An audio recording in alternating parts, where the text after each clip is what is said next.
I'll be right back. Hold on.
There we go. I can hear you now. Can you hear me? I'm writing John's letter of recommendation right now.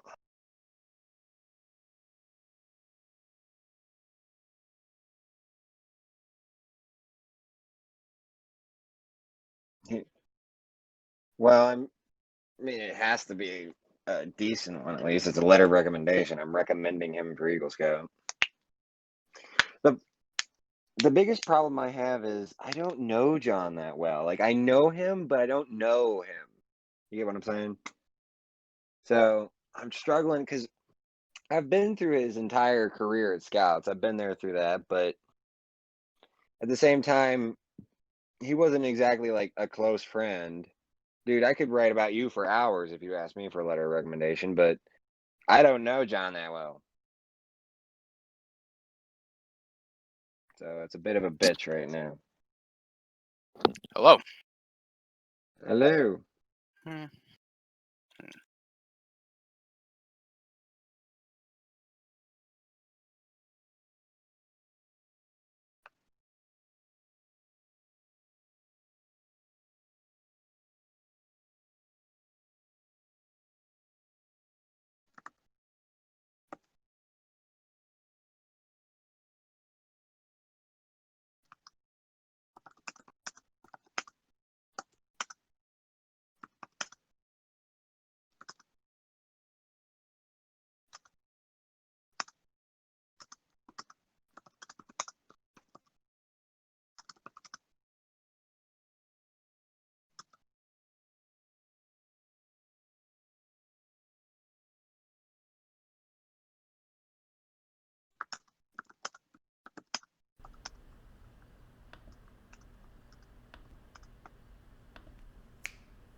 Dude, I don't know what to fucking write. How does John uphold the Scout Law? Like, what are some of the things he's done that's in the Scout Law? Because he's missed most of the fucking meetings for a while.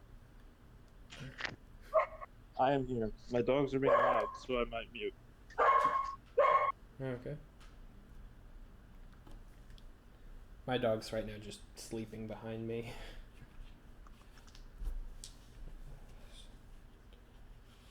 Okay. So... Okay, microphone is working, that's good.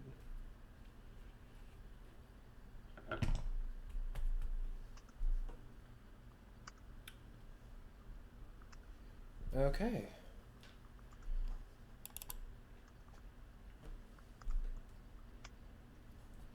When last we left our heroes, you had been hired to steal a device from an Imperial vessel during a peace talk between two of the heads of royal families.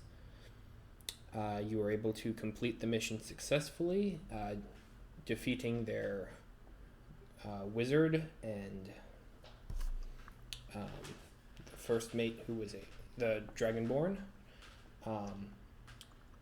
You had in that battle, you managed. Yeah. You have taken captive one of the other half orcs who was on the crew, and sped away in the ship that the noble came in, only to realize that you were being pursued at a distance of about 250 feet behind you by 7 other identical ships.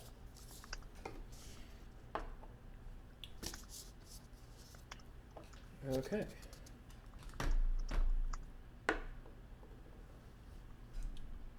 I think that it is time for everyone to roll. Well, let's roll initiative just so that way I can have it on the board. And, Okay. yeah. Because all the ships are going to move on turn 20. It's going to be interesting to see how they fare, because they've got... I rolled a 19.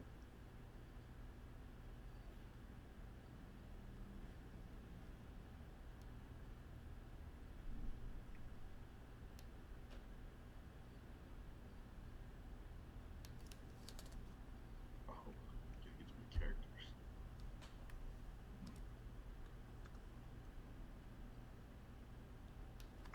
That's a 21 for me.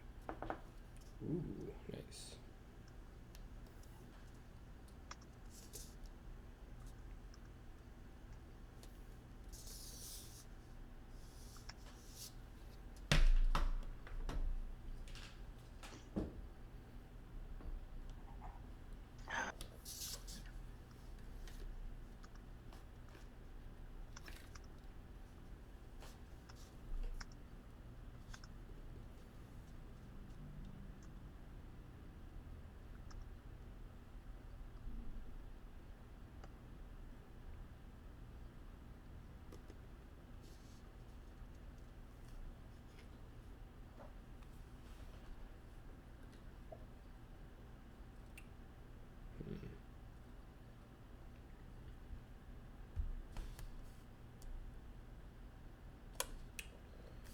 Okay. Giselle, what was your... Oh, good. I'm trying to load my character sheet so I can see what I add to it, but it's not loading for some reason. That's okay. Um,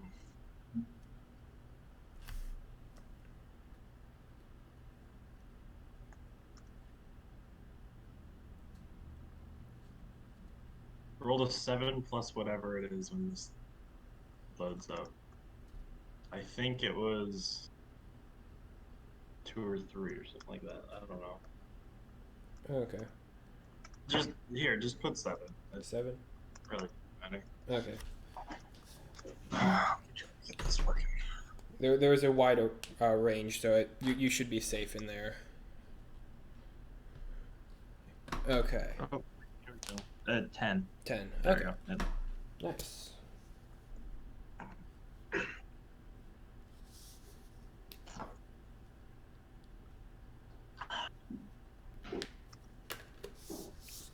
Okay.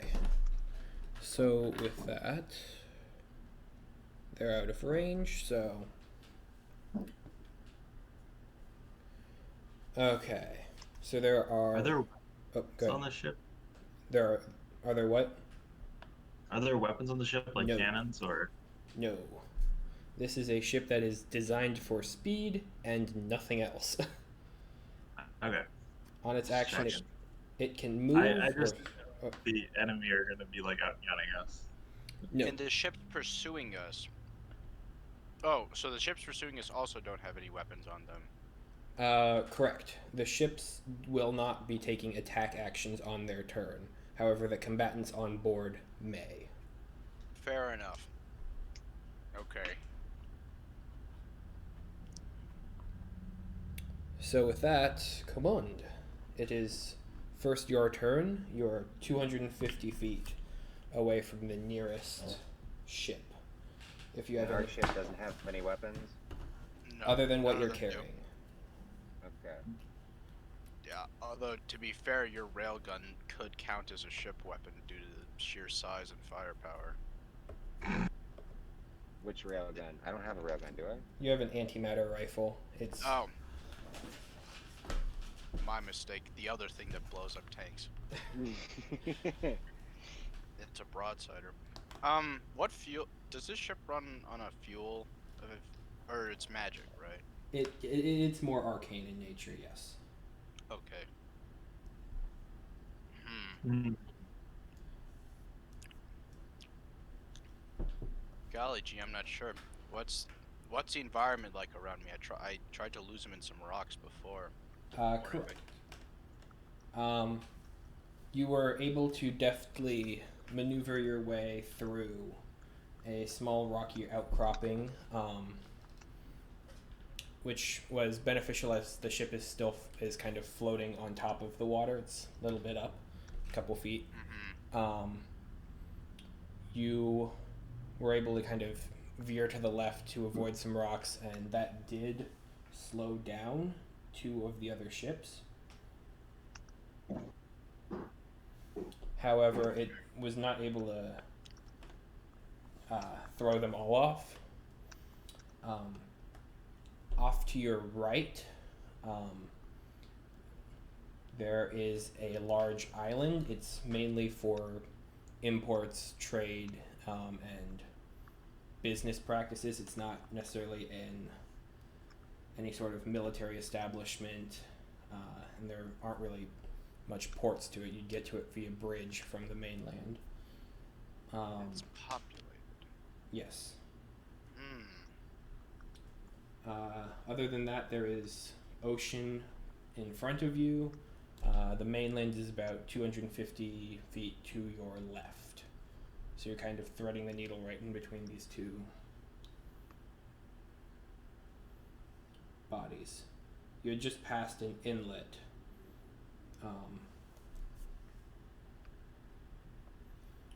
Any ideas, yeah. you guys? Yeah. For wait, I what? don't know.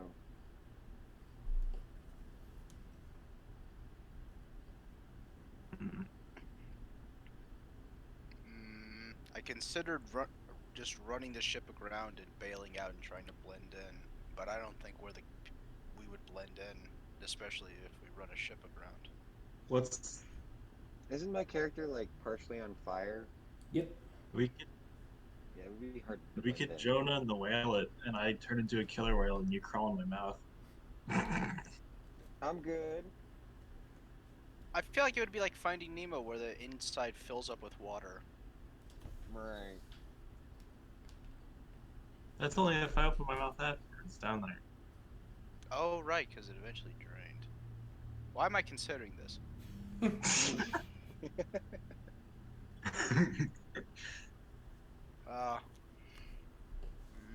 Shit. I don't know. We could just take them. We had a decent time fighting the other ones, or not too much of a problem fighting the other ones, so we could probably take these guys. How many people do we see? Can we see how many people are on each of the ships? All of the ships are running smaller crews. You can tell that, at least as far as from what you see, there's probably at most 3, maybe 4 individuals on a ship. That's an odd-looking whale. Well, that's still like 12 people. Unless they're like really squishy.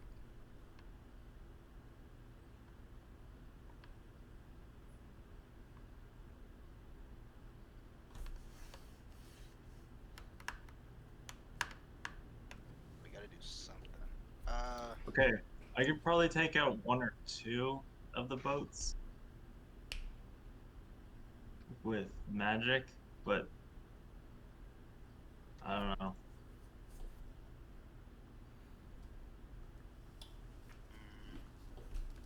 It's okay if there's nothing that you can think of right now. You're a bit far off if you're ranged. Just Yeah, I'm gonna keep using my ability to sail combined with this hologram map to just try and put as much obstacles between us. Just keep okay. trying to do that. Roll me a survival check, just so I can know kind of what you're going through. Okay. This is more for deficit of the others than 13. 13. Okay. Everything added.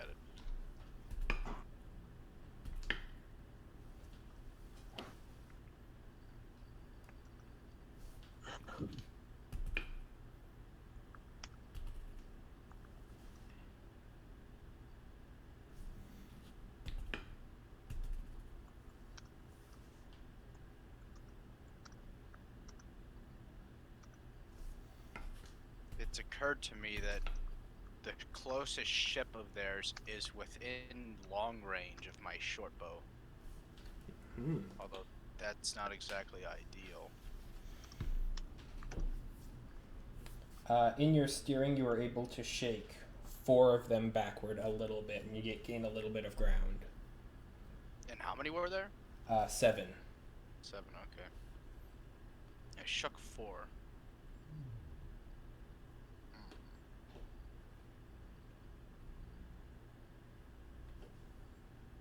Okay. Is it Wait. still my turn?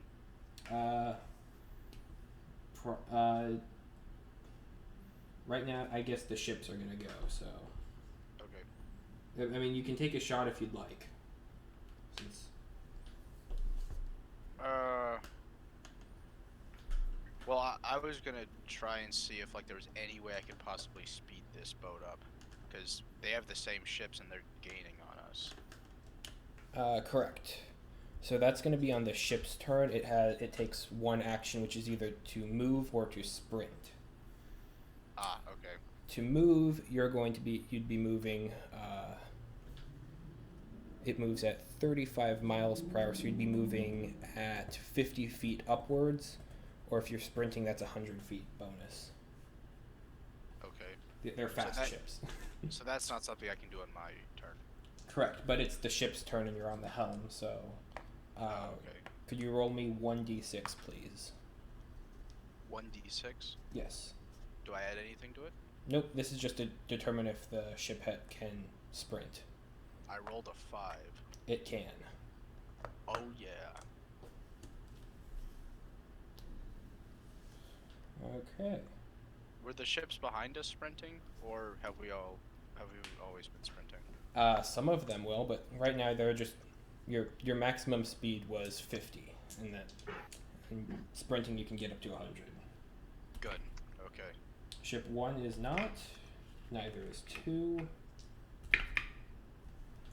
Ship 3 though is, but they had already fallen back a bit.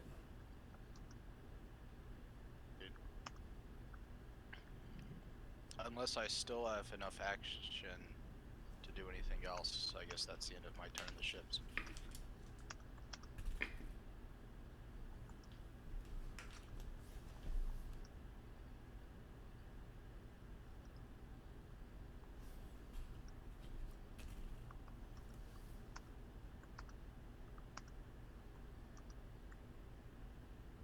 Okay, as you move forward, the jet spray behind the boat, kicking up even faster and higher now.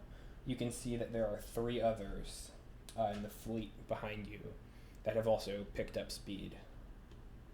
Okay.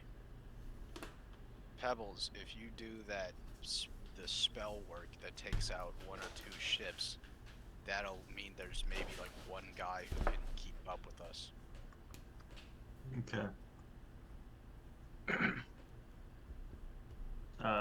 Is it my turn?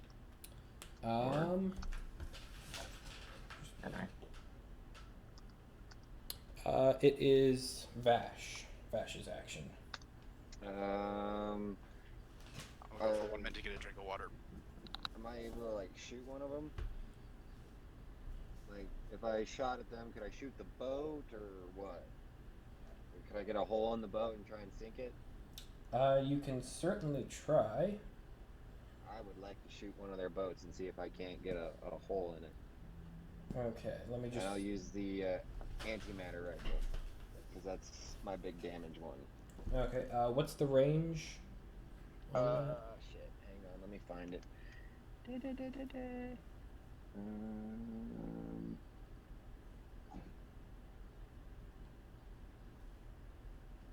Have we had a rest yet? Are we up to our hit points again? No, you have not had a No. rest. Okay. Shit.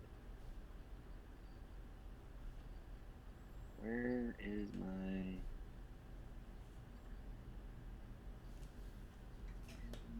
There it is. Go. Weapons.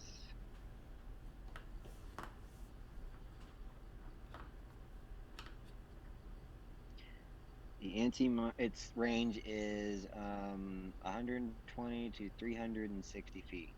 Okay, there is one ship that is within range. I would like to shoot at it. All right. How many D10s can I put in it? You can put up to 6 D8s. Or D8s. Okay. I will go ahead and fire all 6 D8s at it. Okay.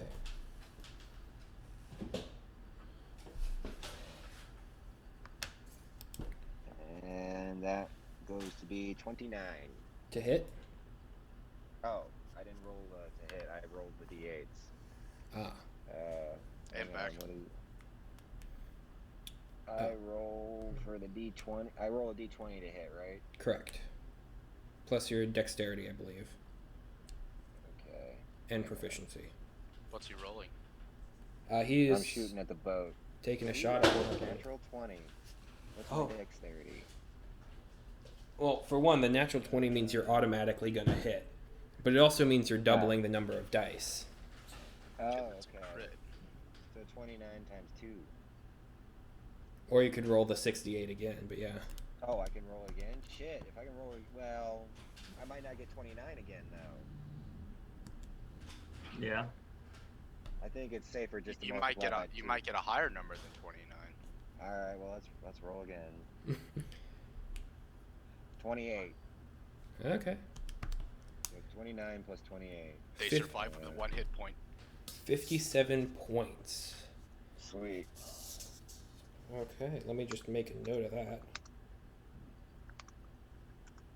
Ooh, hang on. He sent us a stat block for the Dragonfly Interceptor. Yes, I did. How much health do they have? Depends on what you're aiming at. He was aiming at the hull. Ah. Ooh, in that case, we should aim for the helm next time. The hull is 300, damage threshold 15. Oh, man, I wanted to put a hole in the bottom of the ship to try and sink it. So it sounds like I just wasted that. No. Because you can bonus action recharge it and have that up again next turn. Yeah, Oh, the I'll helm do has that then. 35 hit points, so you'll definitely be able to take out the steering. If you crit. Alright, well, I'll use my bonus action to recharge, so on my next turn I can shoot the helm. Okay. Oh, and we're sailing with the wind, right? You are not sailing with the wind. Well, I'll need to do that in my turn then. Well, we're also everyone's not sailing with the wind if we're not sailing with the wind, so it's like That is That's true. true. But if we're the first one to do it, that's 50 feet they don't get. which way is the wind sailing? Because as long as it's not directly toward. The wind is kind of sailing west. It's a very peaceful westerly wind. That would run you aground onto the mainland if you went with it. So it's our emergency escape. No, the whales are emergencies. Stop talking about Oh, that whale. My mistake. I had my map backwards. The wind is east, but it's still running you aground. Oh, good. I missed. Emergency escape plan still holds up. Okay, Giselle, it is your action. Okay, how many people are still following us? There are still 7 behind you. The closest one to you is 250 feet behind you. Okay. I want to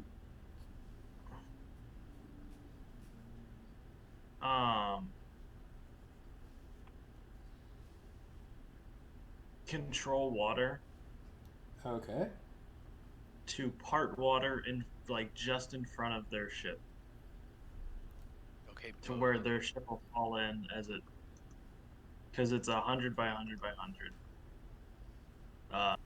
hole in the water. Okay. And if I can get multiple ships in that, I want to try that, but mainly just in front of one ship if I can. One moment while I check here. Because control water is a pretty versatile spell. There's a lot of things it can do. Yeah.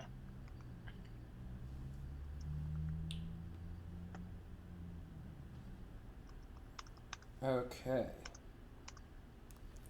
So you see Giselle kind of step forward onto the deck, and you see him part the ocean in between, and it seems to kind of drop down in front of the ships in a 100 by 100 foot cube, you said?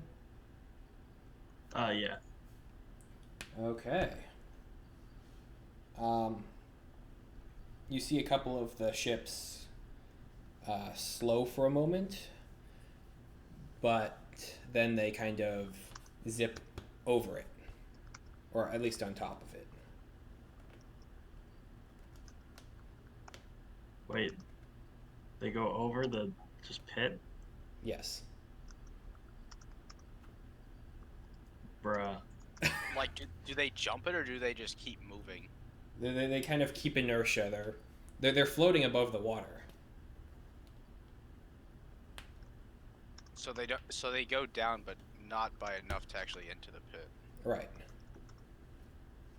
Well, look on the bright side, Frank. Now we know that we can do that. Yeah, That we is- can Yeah. jump 100 feet chasms. Hey, part the season from me. I want to try that. Okay. Well, that was. Alright. Good thing I didn't cast that at a higher level. What level did you cast it at? It was 4th level, so that was the first 4th level I've cast. Okay. What level Or- are we again? 10. 10. Oh, that's right. We're level 10. Yeah, I think that's it for right now. Okay. It is now 250 feet. Okay, so it is now command. You are. Hang on. You are now 260 feet away from your farthest target. Me? Yep. Okay. Indeed, so I am.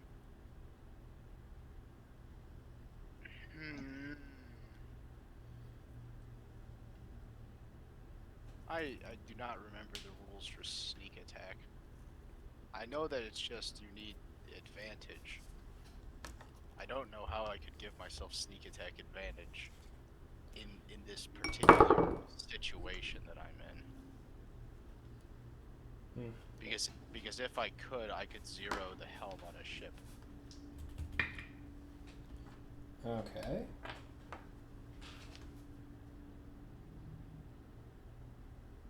Sneak attack the ship. I don't think. Just loose an arrow that goes wild and goes through the helm. I mean, it doesn't make sense, but rules-wise, it could happen. You may certainly try. I don't think I can. Like, unless I can, like, take cover in a way that gives me advantage on this bow shot. Wait, no, I'm stupid. What am I saying? It's long range. It would have disadvantage. The most I could possibly hope for is a normal shot that does nothing.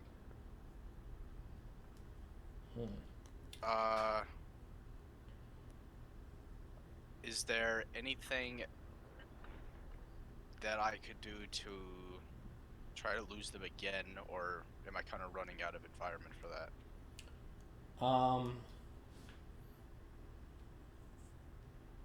You can kind of position your ship defensively in case they start to attack, and I'll give you +2 to your to all armor classes. Oh, yeah, sounds fine to me. Okay. What do I roll for that? Roll me a straight dexterity. Straight Check. dexterity. Okay, that is d20 plus 9. Ooh. 22. Okay, you are now sailing the ship in a more defensive manner. It is the ship's movement turn. Could you roll me a d6, please? Oh, of course. Ooh, that's a 2. Okay, you'll only be moving 50 feet this turn. Darn. That's still good, though. If this was in person, I almost kind of wanted to do this as like playing a game of Milliborn. Where, like, we don't reveal what's going on. Kind of, but everyone has cards, and so you can play it down as turns progress. And Okay. Better news, you've got a lot of people in range. I guess so. How far away are they? Okay, one moment while I do a little bit of math here. It's probably still around 200.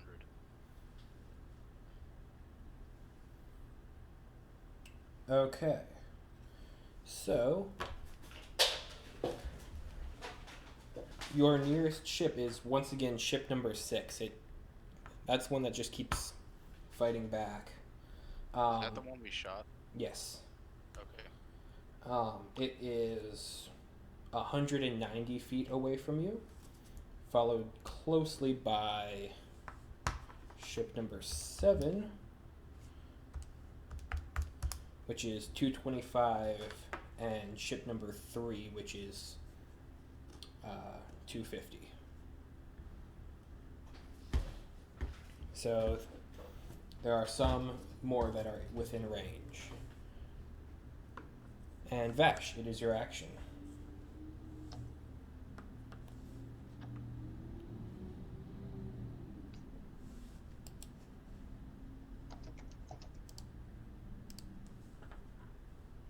Seth? Sorry, what was that? I got distracted. It's your action. Oh, I want to shoot the hit this time because apparently shooting the hole is not doing anything.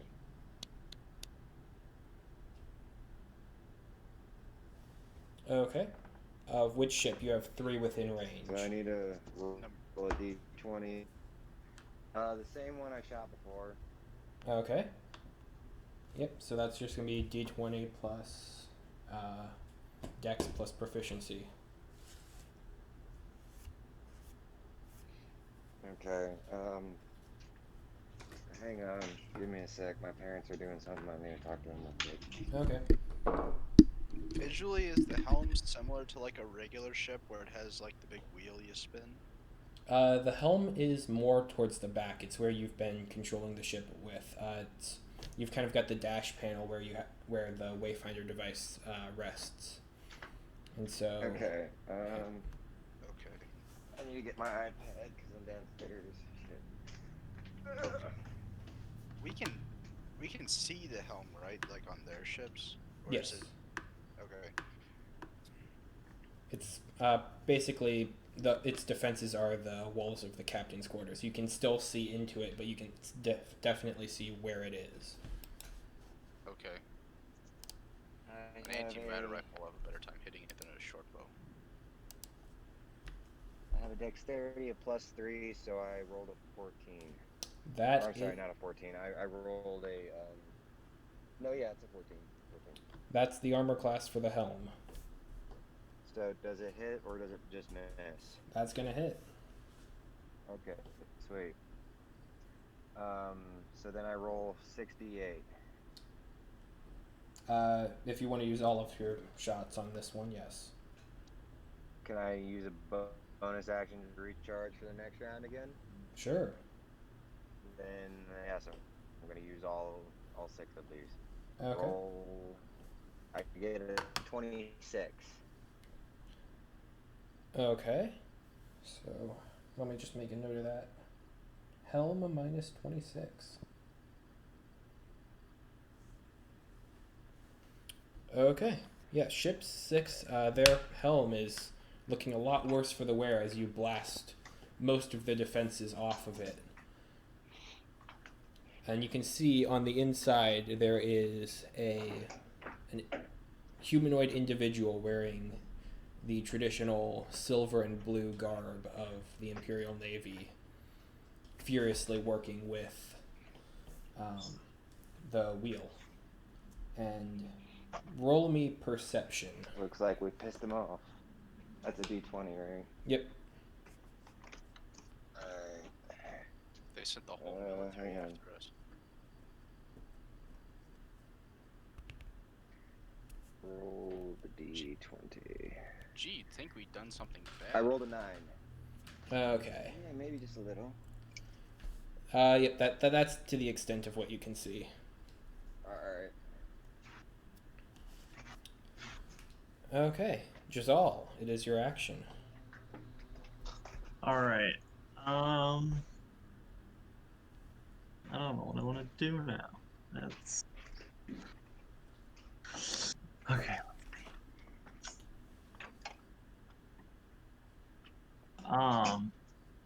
So if I cast a spell that says creatures in the area, would that affect the different parts, like the sails and stuff, or does it not? That would not affect the sails, or correct.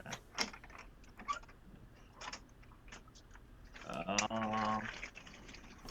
Those would be under constructs. Yeah.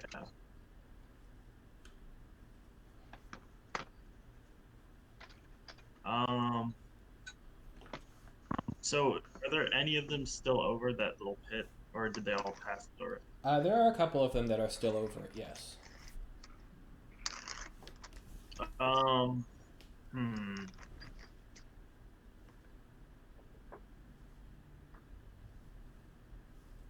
I want to cast Dispel Magic on one of the. Ooh, okay. At. I'll do it. So, I don't know if I want to do it at higher level because I don't think. I don't know if I want to do it at higher level because it'll just do the same thing as third level if it's not a 5th or 4th level spell that creates these things. So I think I'll just cast it at 3rd level for right now. Okay. So I'm guessing it's not a 3rd level spell that makes these things. It is actually not a spell at all. However, the Dispel Magic does hit one of its weak points. And which ship did you cast it at? Because the 3 that are in your range are number 3 that has taken no damage, number 6 which has taken some damage to both the helm and the hull, and number 7 which has also taken no damage. And they're all over the pit? Not all of them are over the pit, but they are within range. How much damage did the antimatter rifle do to the helm of ship number 6? 57. Oh. So I mean, it took a chunk out of it, but it's not horribly out of commission yet. Which one's over the pit then? In that case, Number 4. Is that the damaged one, or is that a? That is undamaged. Number All right, 6 then was I'll the do only it on one that taking one. damage. Okay. Yeah. Their speed is going to be 0 for next turn. Oh, that's good. Okay. And with that, Command. All right. Hold on. Oh, that's an action. Okay, never mind. Sorry. You're good. So I thought it was bonus action. So one of the ships now is 0 speed. Okay. Well, my ship action will be recharge. I think right now, my guy, I would like to. You know what? I'll try it. I'll bonus action hide and then main action. Just try and hit something with my short bow. I'll aim for the helm. If that makes any difference. Okay. And just loose a crazy shot. Which ship are you gonna shoot at? Number 6, please. Okay. Now, are you gonna shoot at the person who is exposed, or just the structure?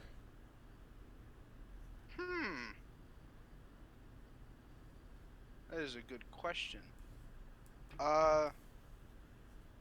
Would I be getting advantage on this attack? I already have disadvantage because of the range, so most advantage could do is make it a normal shot.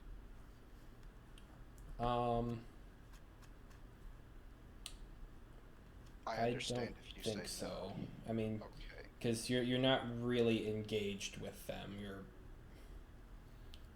Yeah. It was a long shot. It's okay. I mean, it is a long shot, but literally. I'm going. Yeah. I'm gonna aim at the structure. Okay. We destroy that, nobody can use it.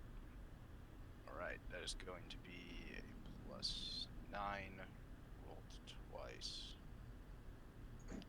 16. You do hit.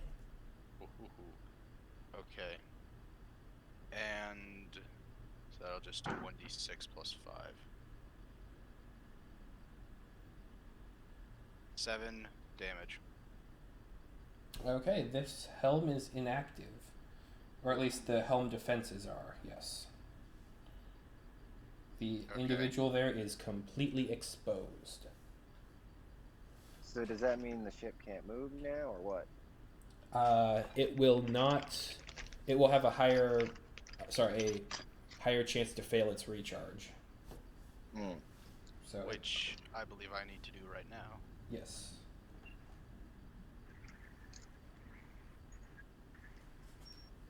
Six. Okay, you are speeding along at 100 feet more. Technically 11 because I still have the +5 modifier typed in. But you get the idea. Yeah. Alright. Okay, let's. I'm fine with that.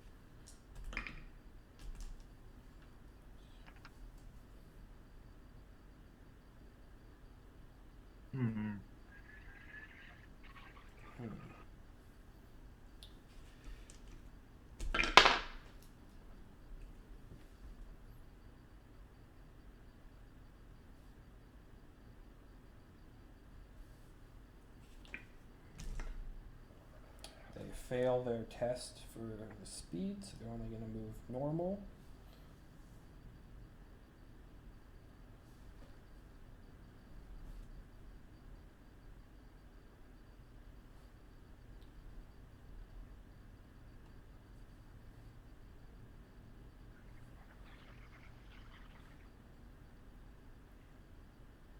Okay. Yep. Wait. Yeah. Okay. You now have. Weirdly enough, ship number 6 is still the closest to you because it had a couple really good rounds. But you have another one who is 250 feet out, and ship number 6 is 240. But no, that last sprint got you really far ahead.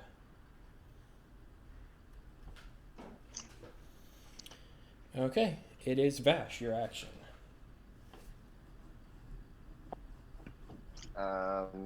I'd like to shoot the helm of the next closest ship. Okay, that would be number 3. And I need to roll a d20. Yep, d20 proficiency dex to hit.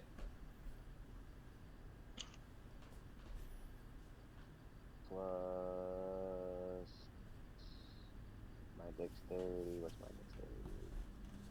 My my dexterity is plus 3, so I rolled a 15. That'll hit. Alright, so then 6d8. 1, 2, 3, 4, 5, 6. Roll. 31. Okay, the helm defenses are mostly gone for this ship. Nice. For my can I only get the one attack. I can't switch to my bad news and shoot it, can I? Correct. Alright, so then I'll just use my bonus action to recharge the rifle. Okay.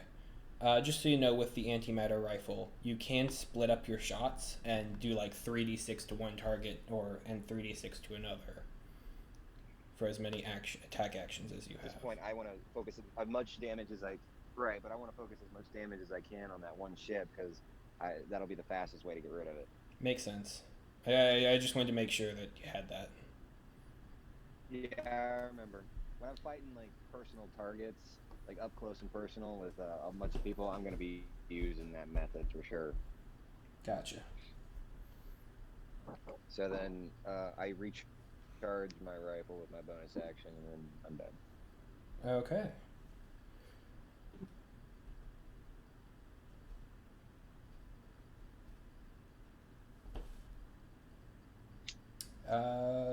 Let me just make sure. Ship number 3. Yep, you're way too far out for them.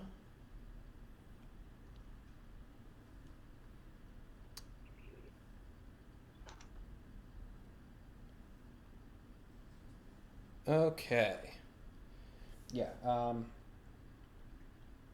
ship number 7, you see a large figure on the helm, kind of a dark gray skin. You see them unfurl large wings and to begin to fly. But they're not going to get anywhere near you this turn, so Jazal, it is your turn. Real quick, how far away is that flying figure? They are... One moment.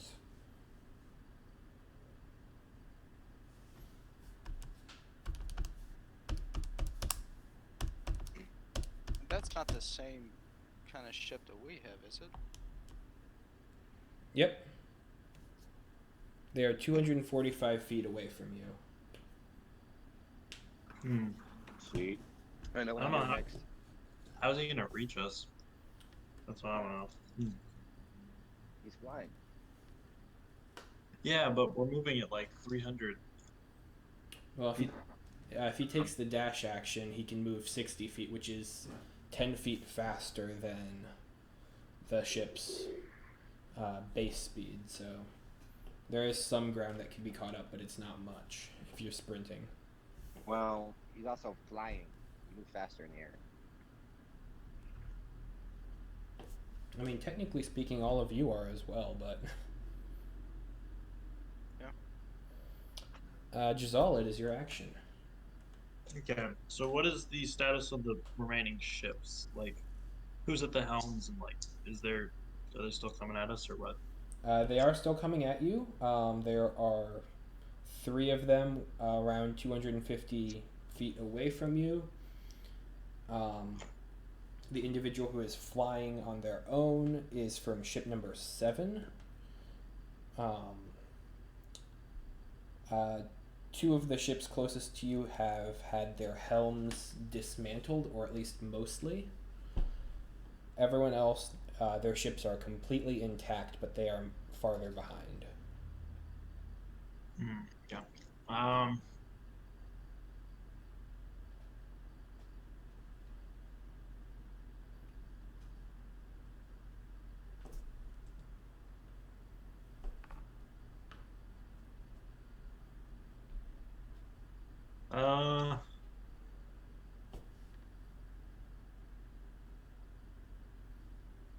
Yeah, and the pilot of 6 is completely exposed. Completely, yes.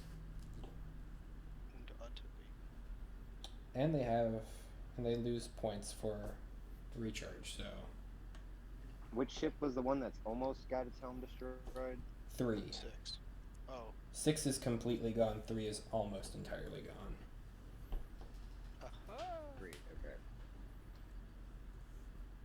Well, I'm gonna finish that on the next round, and then unless someone else finishes it, and I'm also gonna shoot at the wing guy. I'll cast Conjure Elemental. To create an air elemental. Okay. And let's see what's the range on that. How close can I put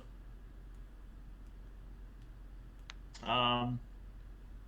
Yeah, I'm gonna put him 90 feet away from us towards that guy who's flying. Okay. And that'll be my turn.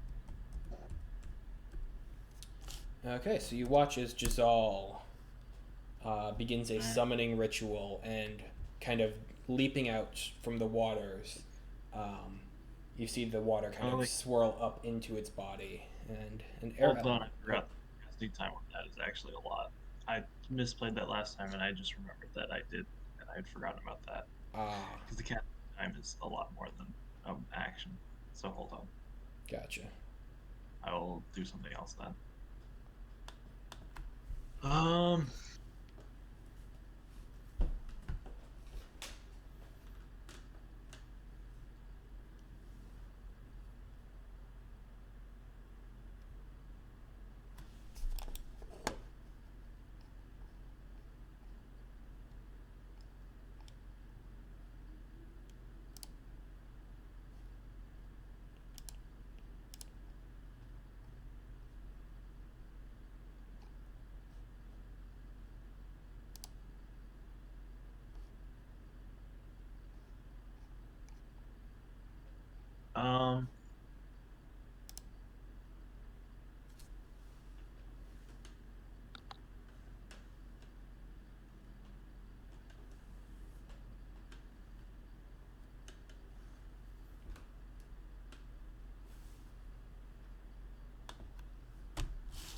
Instead, then I'm going to use an action to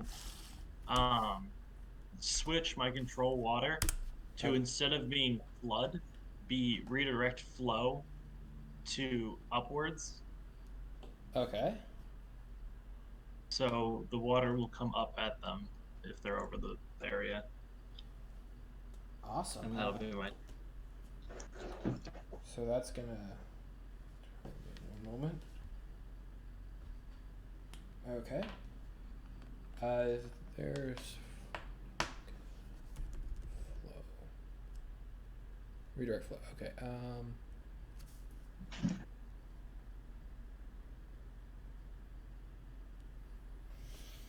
Hold on a moment. Let me make a dexterity save for a couple of those ships that are gonna get hit by that.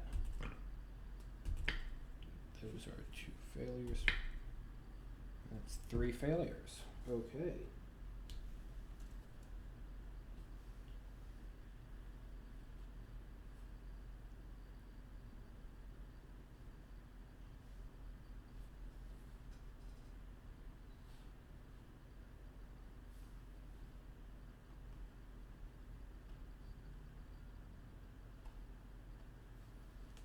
Okay.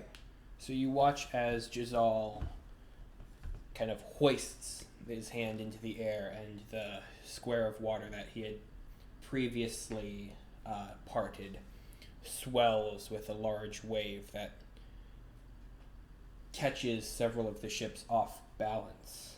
And could you roll me 3d12, please?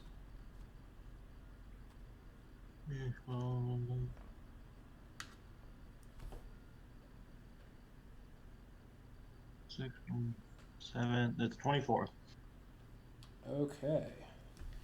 Those ships take 24 points of damage to their extremities and are incapacitated until next turn.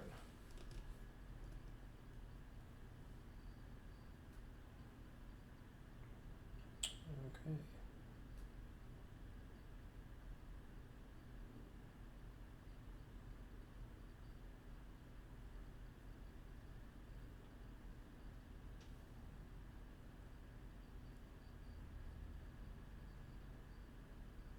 second while I make a note.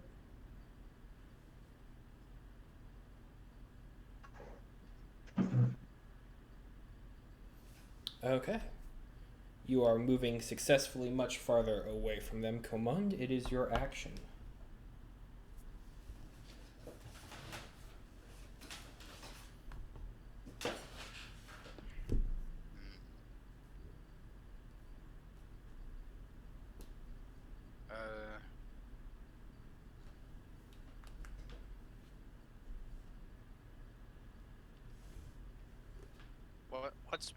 What's the surroundings like now? Because we've just been sailing in a straight line for a bit. Make me a perception check.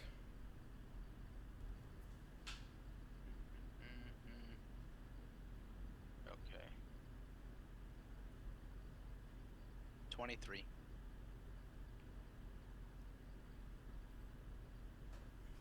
Perhaps 700, maybe 1,000 feet in front of you. Actually, well, slightly off towards the right. You see a small pillow of smoke on the horizon. Do I have any idea what that is? Not from this distance. It doesn't look to be a ship or other vessel, though. I can say that. So, looking at the map, like the hologram map and the Wayfinder, and going off my knowledge as like a sailor on the seas, does where I am now ring any bells? Roll me a history check. Ooh.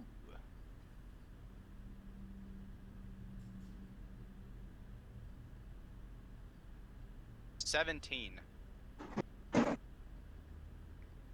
Okay.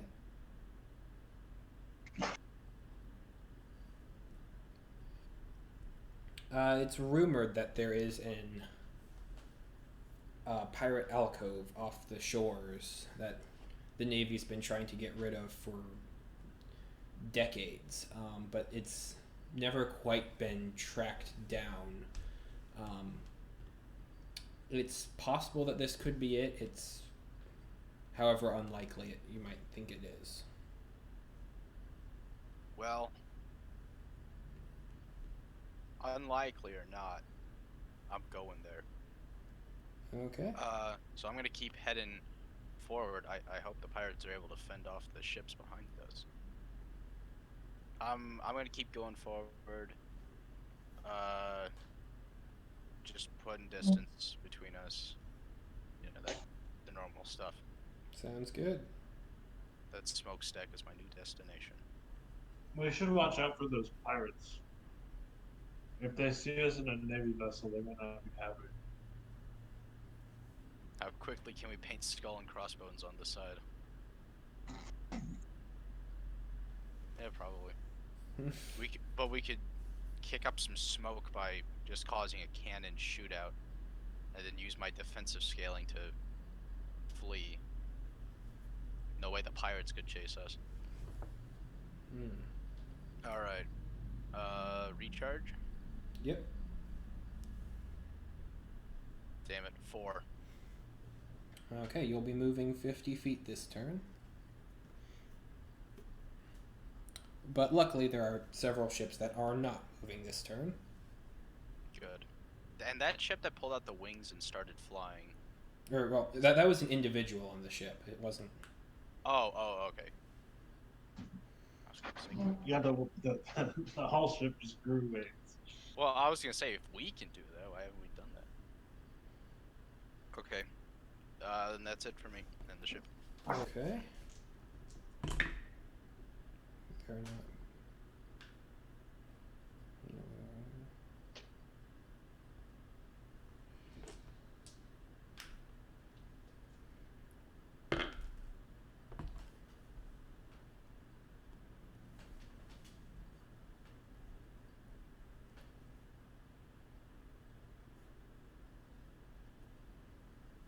Okay. and you notice that a lot of that, even though most of the vessel, that about half of the vessels are kind of stuck where they are due to your effects, but the other half kind of seem to surge ahead. Okay.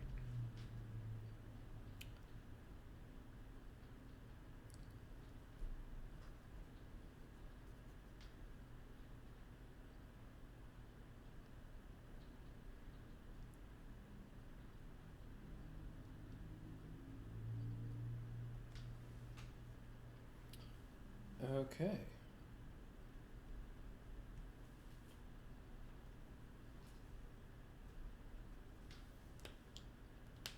Okay, and it is. One moment. Ooh, that ship's gonna make an attack against you. They're within range. Finally. Okay, so you see ship number 3 approaching the fastest, and they have clearly at least one person behind the helm who is mostly not protected anymore, as their helm was destroyed almost entirely in the last round. However, on the deck there are 2 archers who are going to take shots at you. How close are they? They are 200 feet away, so they're going to be rolling at disadvantage, I believe. Okay. And we already have bolstered AC due to the defensive sailing, right?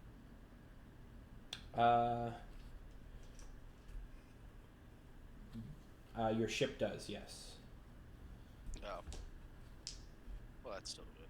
Oh, actually, no. Longbows do not have disadvantage here. That's nice.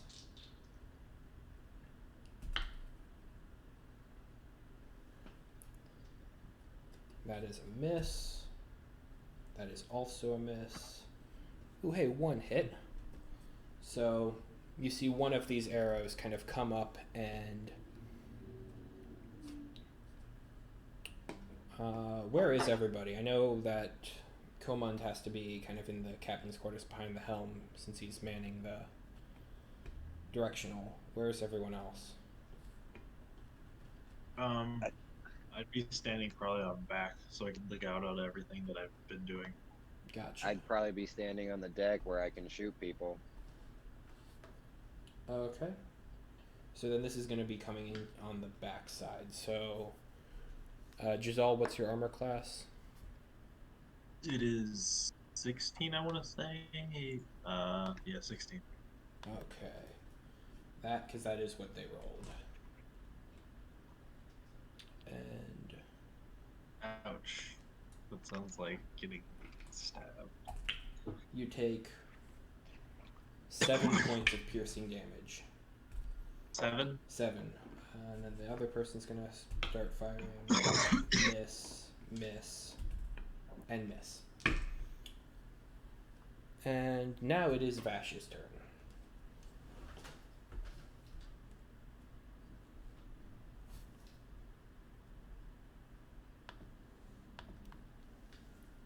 Okay, Seth, that's you.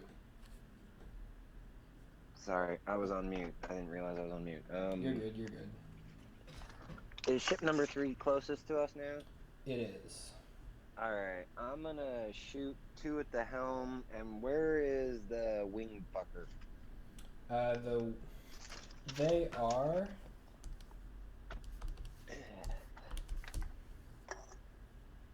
they are the next closest entity towards you. They are 235 feet away from you and slowly approaching. I will shoot 4d6 at him. Okay. So go ahead and make an attack roll against ship number 3. It's the helm. That's 2d6. I roll an 11. Okay, that will destroy it, but does it hit? Oh, fuck. Forgot to roll the d20 first. It's okay. I rolled a 10 plus 3, 13, so I doubt it'll hit. That the shot kind of You shoot it out straight, and it kind of just. You've already taken out so much of the helmet, kind of goes right where you had already shot last round. So you kind of quick spin around on your back foot and take a second shot at the flying individual from ship 7. Alright. Roll another d20. Yep. Well, if the helm was still there, it would be reeling. I rolled a 19. That's gonna hit. Alright. So with a +3 and unnatural 20, do I not get bonus damage? Correct. You only get damage on a natural 20 on the Okay. d20. Alright, so 4d8 on our winged friend. Roll. I got 13. Ooh, nice. Okay. And then I only get I get. Can I recharge this round? How many bonus actions do I get? 2? You take one bonus action. You have just got several attack actions from being a Okay. fighter. So then I'll use my bonus action to recharge my rifle. Okay. And Giselle, it is your action. Okay.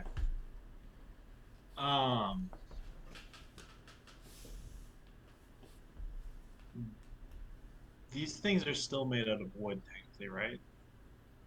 From Correct. my understanding, like they're mostly made of wood still. Yes. Okay. What is this sail made out of? Is it just normal sail material, or is it something special?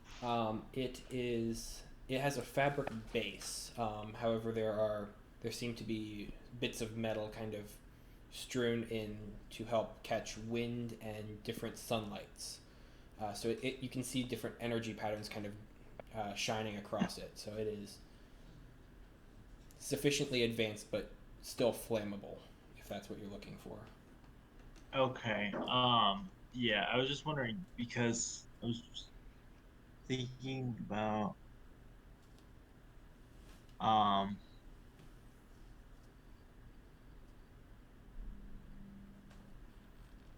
hmm, how many are still chasing us in like an actual like that are close and not falling behind?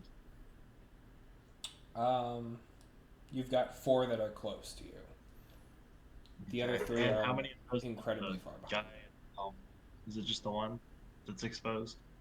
Correct, yes. One has the hull completely exposed. Oh, sorry, not the hull, the helm. Okay. Um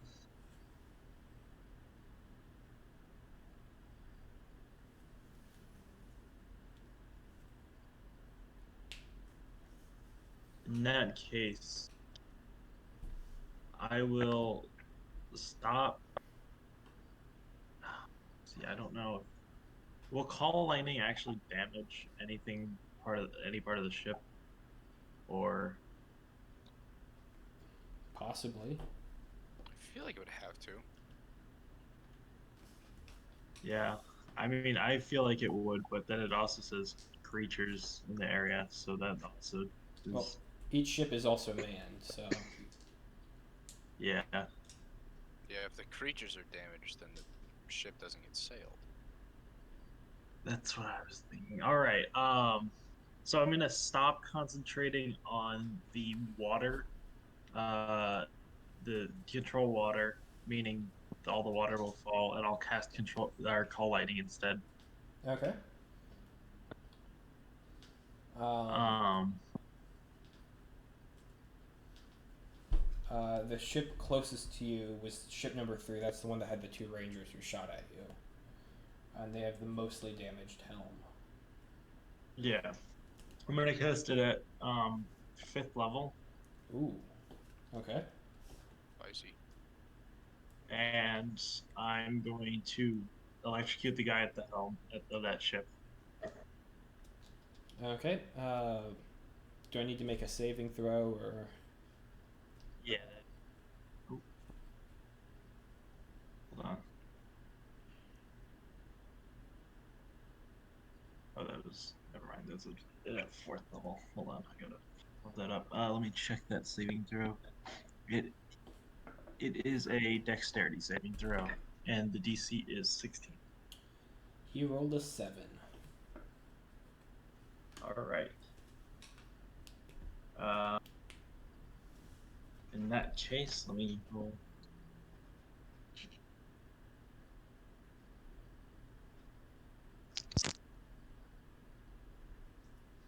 $32. Okay. Wow. So you watch as a bolt of lightning comes down, crashes through the last remaining bits of the helm on that ship, and hits the helmsman hard. Oh yeah.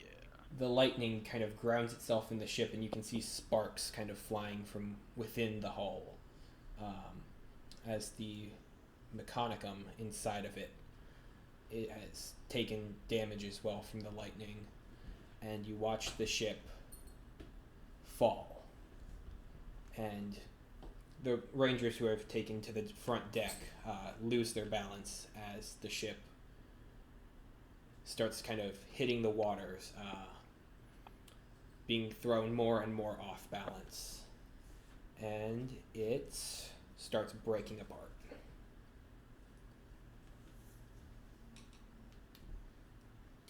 So yeah, ship number 3, not in a good position.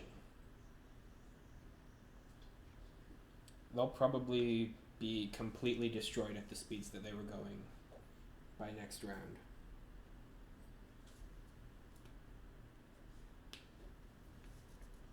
Hey, Tanner, Yo, what up? don't die, please. I'm not trying to.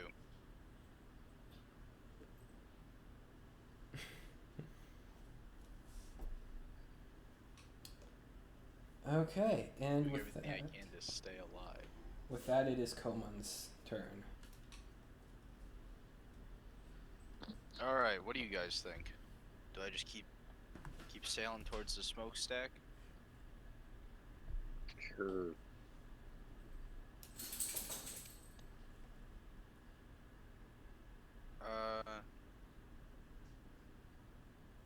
So wait, what's the status on the other ships? Ship number 3 is badly damaged. It has taken a lot of damage to the internal workings and mechanics, and it is floundering, for lack of a better term. It is probably going to be completely destroyed, and its crew left with flotsam. Number 7, with the large winged figure flying at you from the top, is the next closest ship, and that followed by ship number 2, and by number 6 and number 2. Ship number 6 has taken a massive amount of damage and is slow and is beginning to fall behind. Whereas ship number 2 is kind of speeding up more and more. I'm sorry, what did you say the closest ones are?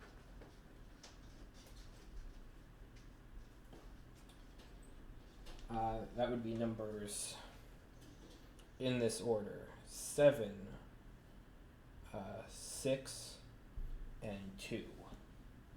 But 6 is falling behind and 2 is speeding up.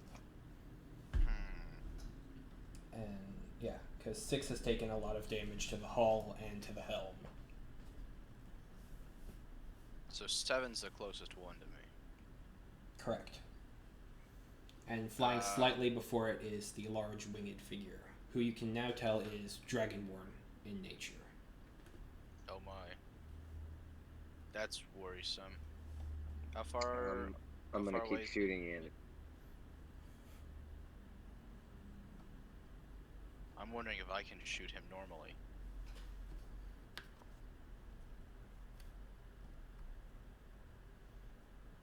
You may certainly try. Okay. I will try and shortbow him. Is Okay. he farther than 80 feet? Yes. Okay, I will be making this with disadvantage then. Do short bow. 9, 12, and a 20. I don't think a 12 hits him. A 12 does not. Your arrow goes wide. You can see it kind of. He's putting up a large, wide presence with his wings, but it kind of bats off the leathery nature and falls into the water. Okay.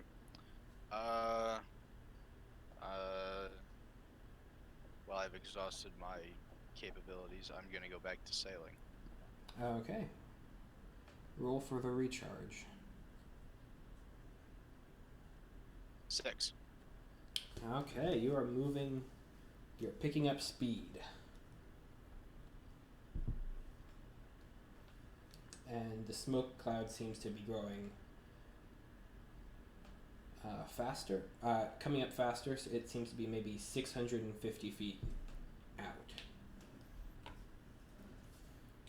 Let me just make some quick notes.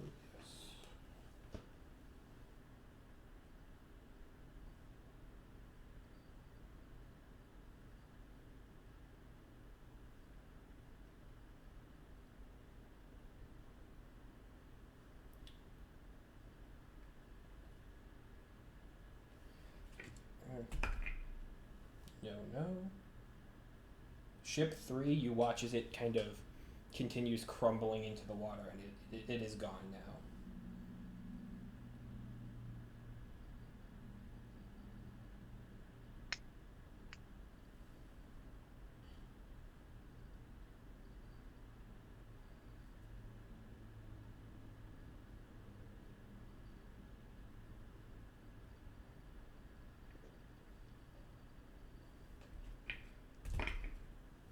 And also no, wow. They did not have a good round.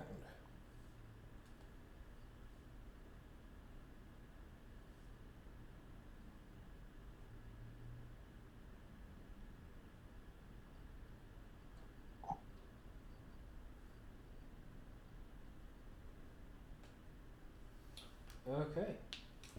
It is Vash's turn. I want to put all 6 d8s into the Dragonborn thing. Okay. Yeah. Alright. Roll a d20. I roll a 16 plus 3 is 19. Okay, yeah, that's gonna hit. Armor class of 17. Alright. Roll 68. And roll 32. Nice.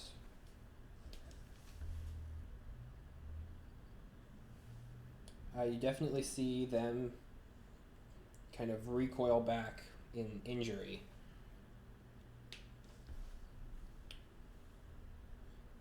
Yeah.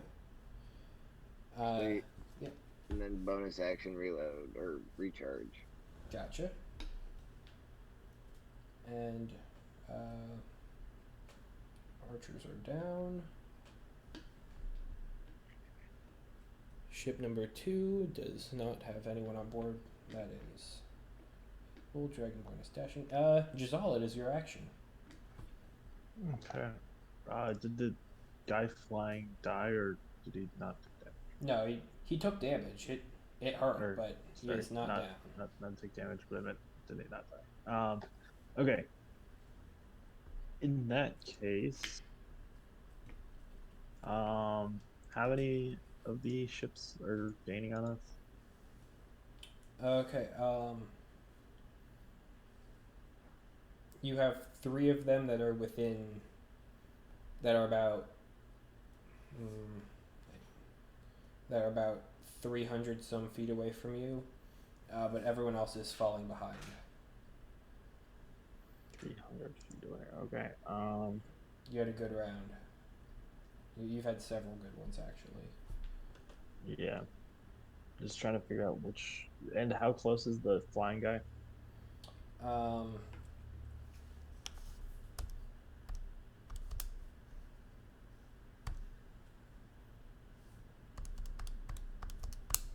275 feet back.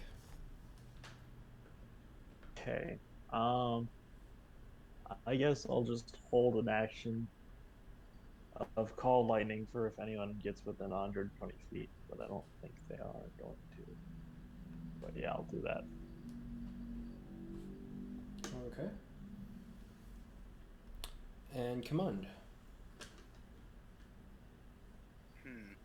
Okay. I'm gonna commit everything I have to get towards that island. Okay. You can roll me a dexterity check if you want to try and position your ship in a way that it's going to be more advantageous to speed, kind of sailing. 14. Okay. You're able to kind of tilt it and rock it to the side and catch a little bit more wind. For recharge, you can recharge on a 4 for this turn. That's good because I just rolled a 4. Okay.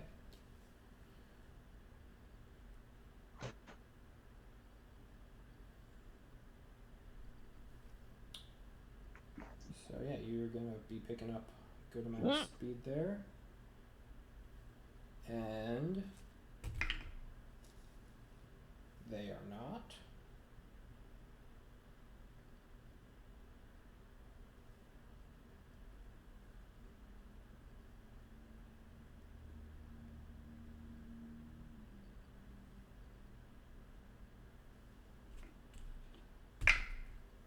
They are also not.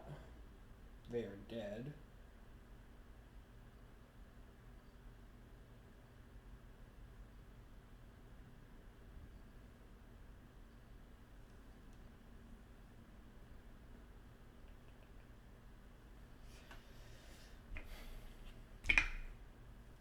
Nope.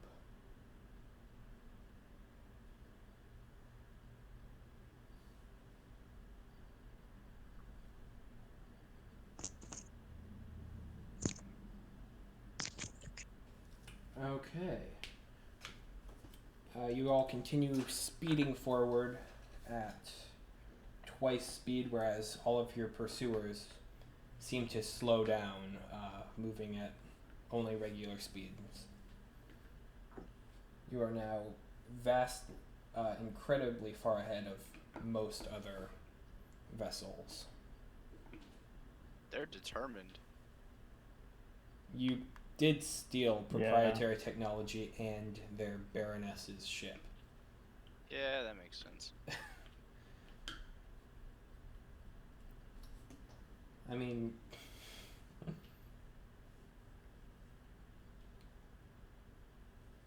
okay. How's that half-orc holding up? Still, you have him at the ship's corner at I can't speak right now. You have him in the captain's quarters. They're just tied up. I mean, Alright, good. they're alive, but I still intend to free him the next chance I get. okay. Alright. Since we're pretty much so far out, I think we could probably just roll to see how fast the ships go until you reach the area you're trying to, the smoke plume in the Fine distance. by me.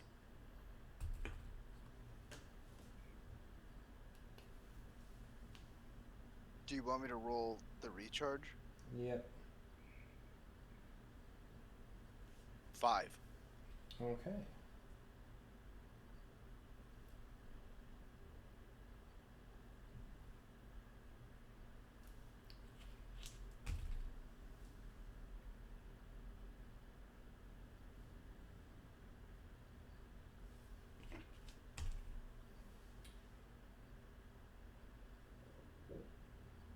You see the Dragonborn this round kind of settle back onto their ship as it passes under them. Okay.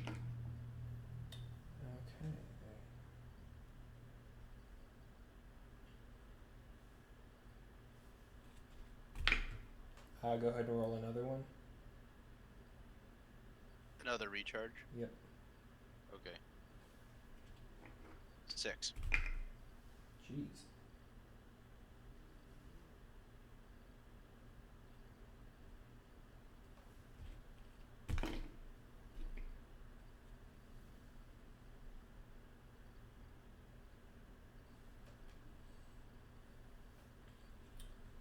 You see that one of the ships starts coming up closer again, but you're just speeding away as quickly as you can.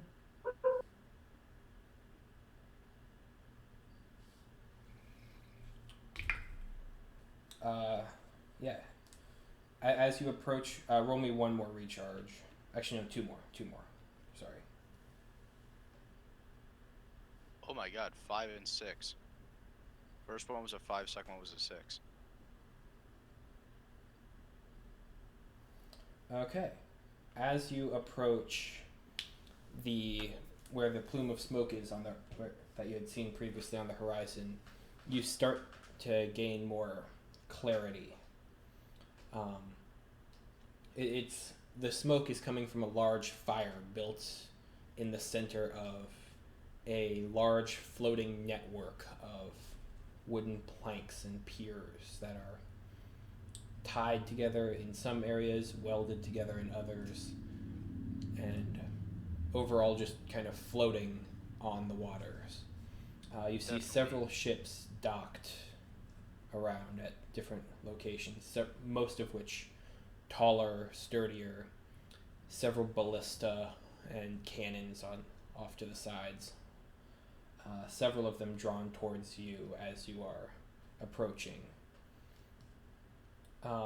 Most of the other dragonflies that had been following you have fallen to the wayside, with the exception of one that is still following you and gaining ground.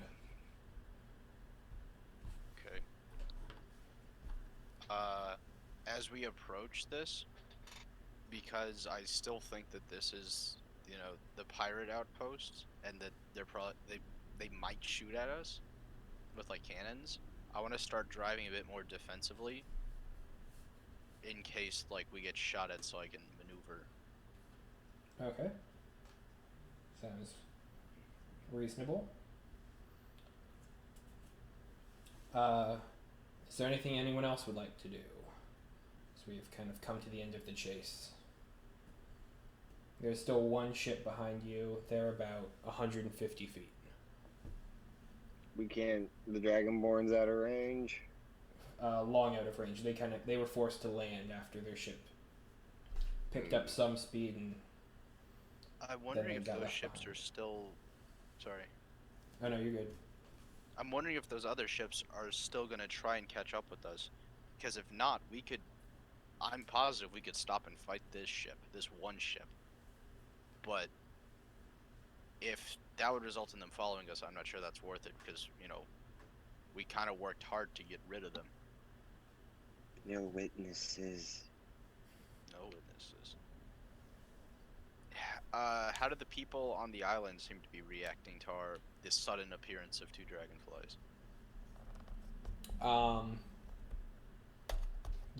Roll me perception. Gladly.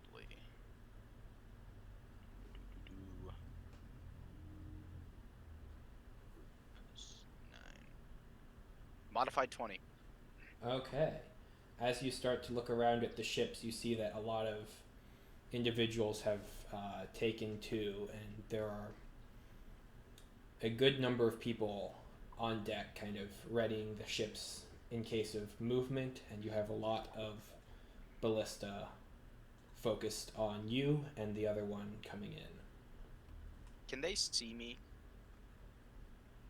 Your helm took no damage, so you're within the captain's quarters and no. Crud. I was gonna unsheath my scimitar and just wave it around in a piratey way to show I'm one of them.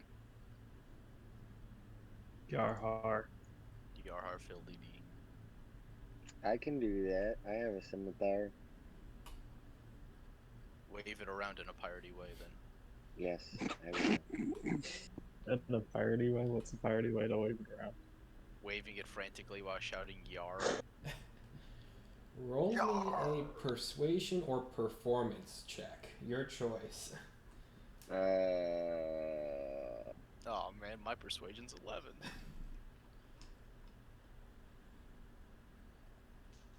Are you talking to me or who's supposed to roll it? To you, since you're the one who is waving your scimitar in a piratey manner. Damn it. Roll a d20. Rolled an 18. Sweet. And then what is my Charisma. what is my what? Charisma? My charisma is it's 12, but it's got a +1. Okay. Okay, so that's a 19. 19. That's decent. That's good. As you're looking out over the ships that are in port, you can tell that, or you would assume that they are able to distinctly pick out that you are not wearing Imperial naval garb, and you're holding your weapon in such a way that trying to signal them to not fire at you, and so you think that your message at least has gotten across, as a couple of the other ballistas that had been trained on you kind of shift their targets. Yay. Good. So you guys are approaching one of the docks, kind of leading up to the structure. You're able to pull in if you'd like. Sure.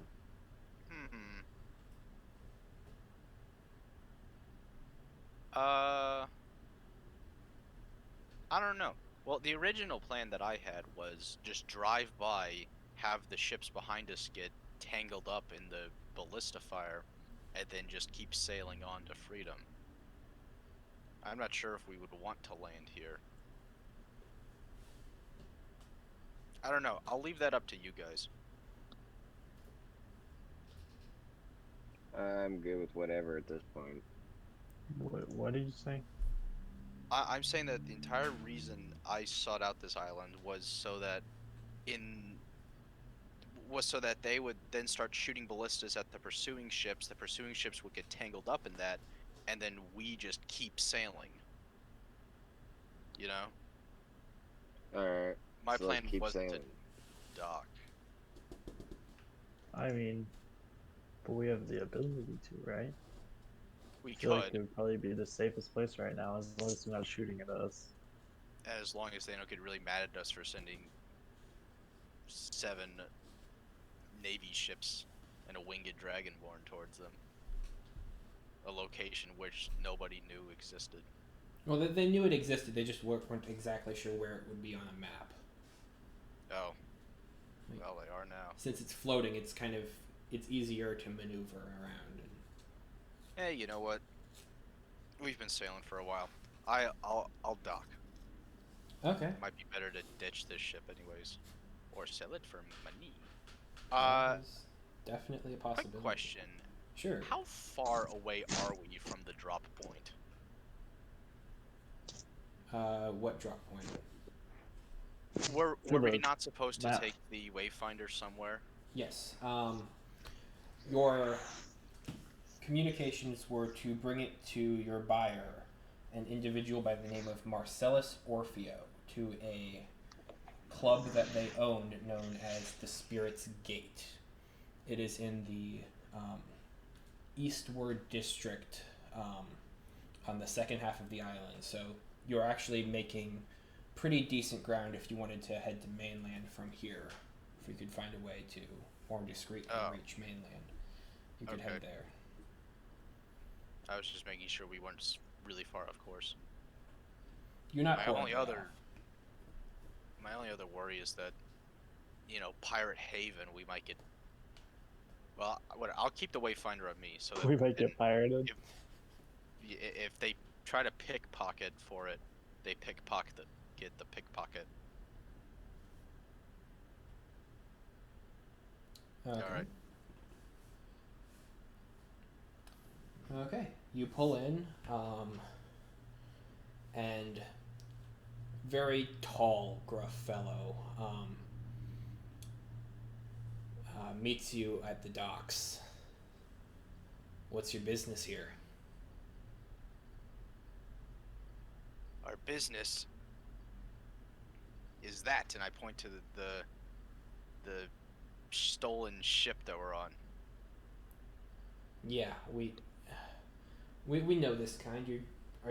So you're telling me you're just here bringing trouble to our island? I figured they'd leave us alone if they saw all these ballistas trained on them. Besides, we took care of most of them. As you're saying this, you hear one of the ships to the right of you start to rain fire on the other dragonfly. And you watch as its hull begins to be chipped away, and you see different gears and mechanical turnings that are underneath your feet, helping to power this whole contraption. And you see energies kind of waving away as the sails begin to be ripped to shreds by cannon fires. Their ship or our ship? They're the one that was closest to you. Oh, good. Yeah, like I said, most. Mm-hmm.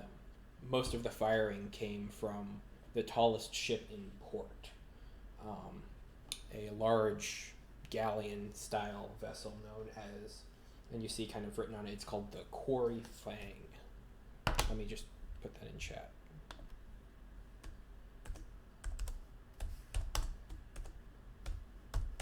Have I heard of this ship before?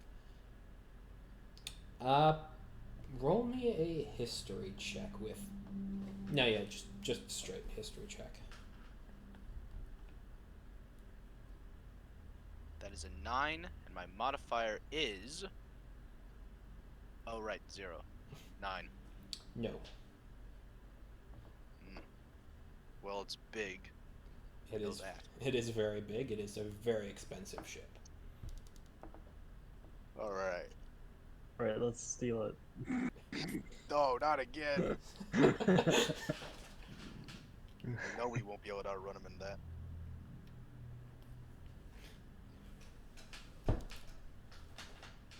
Okay. Wow.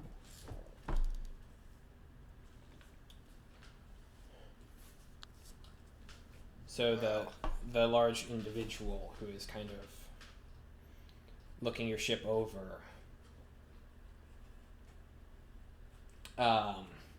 I mean, you can tell that they're incredibly curious because they've never gotten their hands on something like a dragonfly before. So it's still a relatively new and protected technology. Nice, isn't it? It is.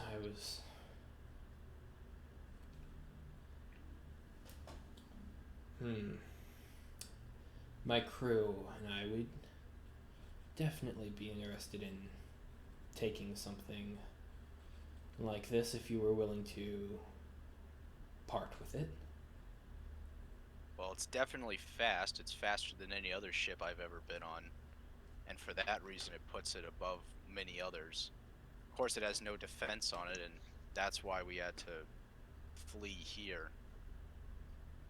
I suppose if you offered a high enough price, but again, it is very valuable. I couldn't just sell it for the same price as any other ship.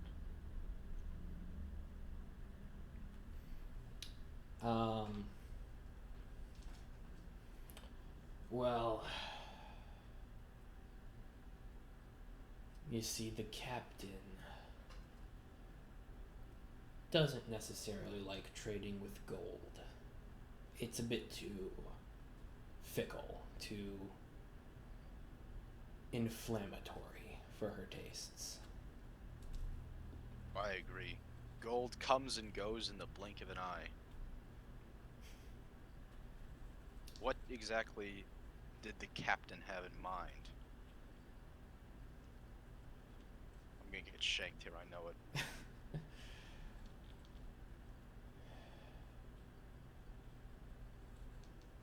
So you come up to our ports here in a stolen vessel. A very nice one. Tell me, what did you plan to do once you were here? Pick up contract work? Get hired as crew? Surely you can't stay sustained on just this vessel alone. Of course. Well, I don't know about the others on this, I guess, crew, quote unquote, you could call it. I was open to contract work. The stealing of this ship is part of a job we're on that's nearing its end. Once we made sure we were free of our pursuers, and perhaps we make peace with the people, the kind folk here who helped get rid of them, we would go to where we're going, finish what we're doing, and part ways. Well, so you're saying you need a ride in something less suspicious to the mainland. That would be nice. Tell you what, we'll take this ship here off your hands,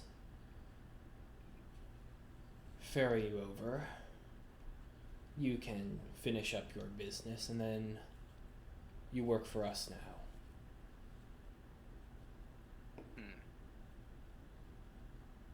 And what captain do you sail under?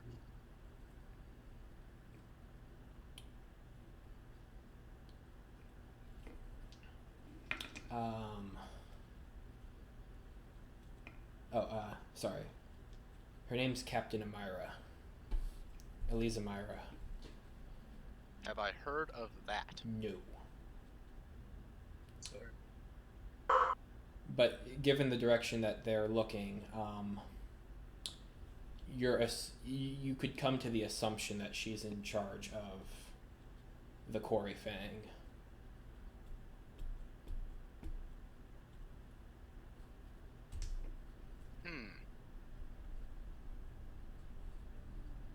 Alright, you have a deal. But I hope you keep honest to your word. Now hold on here. Well, what? Why are we giving up the ship to these people just for a ride? The ship is hot. Ooh, something broke. No, It I doesn't just matter what dropped we a whiteboard. repaint it with or modify in any way, it's gonna be spotted. We're gonna get a lot more pursuers. The ship is hot, but It is hot. it is, but we can outrun. We can outrun anything that chases us. My friend speaks truth.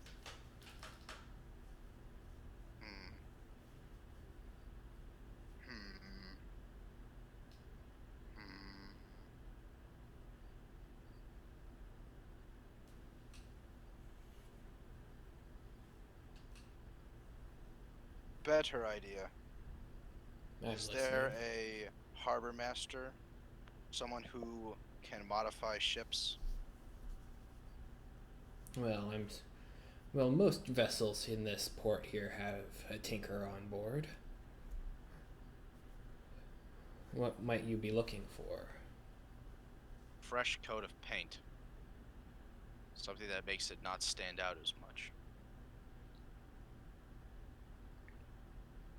I think this is still going to be the best vessel to get to where we need to be.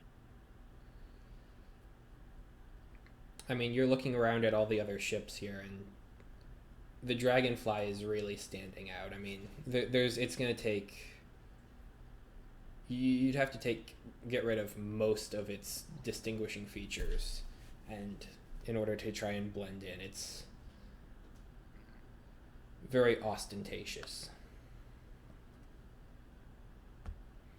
Yeah, but what if we just paint it put a name on it, not try to blend in? And once this job is done, we could just leave.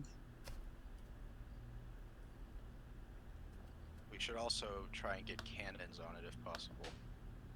That is true. Something to defend. Right. Mm. I thank you for your offer to sail on your crew, but I think this ship still has some life left in it.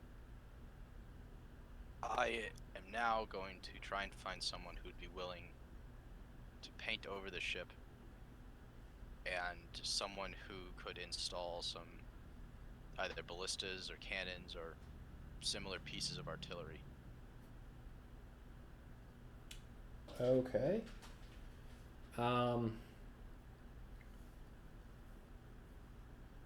You're okay. You roll me an investigation check. All of you. An investigation. Yep. Mine's not that good. Mine's okay. Ooh, modified 20. Ooh, nice. Flat 17. I rolled a 6. Okay. My investigation's +6 though, so I got a total of 12. Okay. That's better. As you're kind of going around on this dock area, you kind of feel it kind of its fragile nature kind of flowing up and down with every passing footfall. There are several different shops and merchants in the area. Komund, you're able to find an artificer's shop who is selling their own homemade brand of ballista. It's not necessarily the most consistent or safe, but it would definitely be of the right size to fit on the ship if you so wanted to. Giselle, you kind of go a separate direction, and there are different shops that sell kind of concealing materials, but there's no paint directly.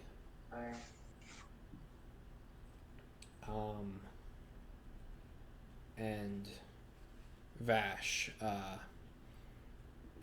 there are a lot of weaponsmiths around in this area as well that kind of catch your attention and kind of divert your gaze from the tasks at hand.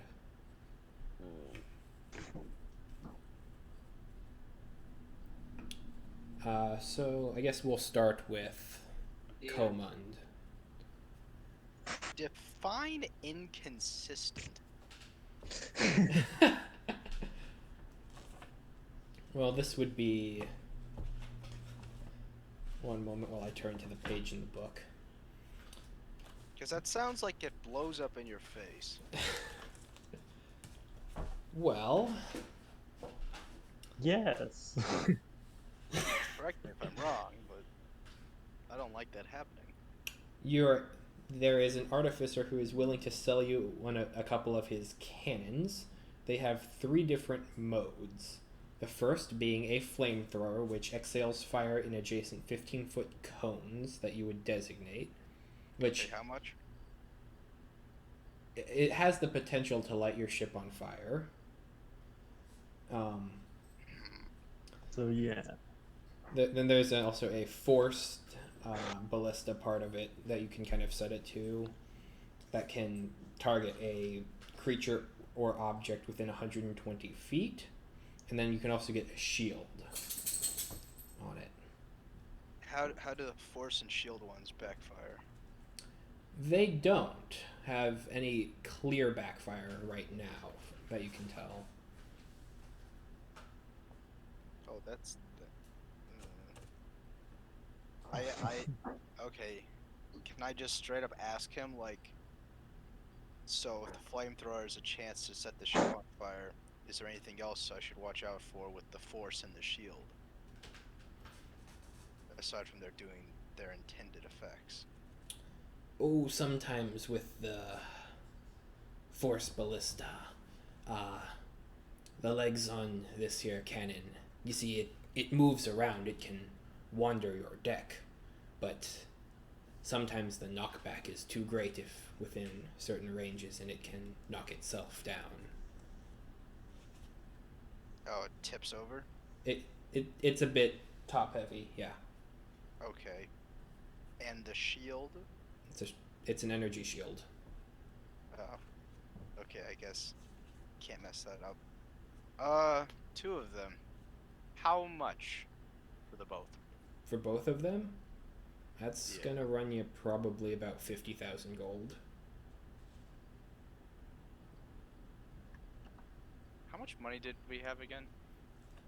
The group got paid 75,000 in advance, and you've got 75,000 more coming upon delivery.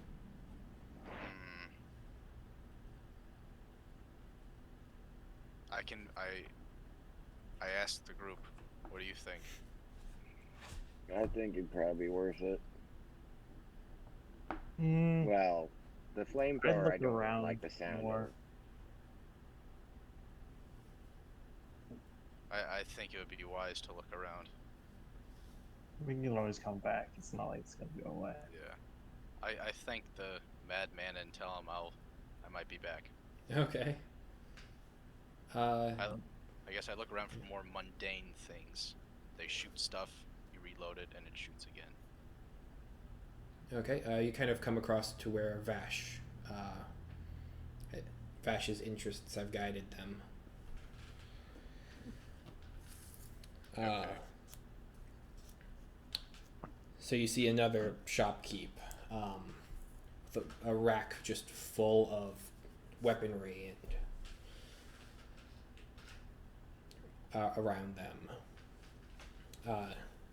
Lots of different old flintlock hand pistols that, I mean, they're very nice and well crafted, but they're not what you would call the most efficient. It's more of a vintage antique, something that's a symbol of wealth and a symbol of wealth among the pirate world, but not necessarily the most practical for defense. However, they also do have some small cannons for sale.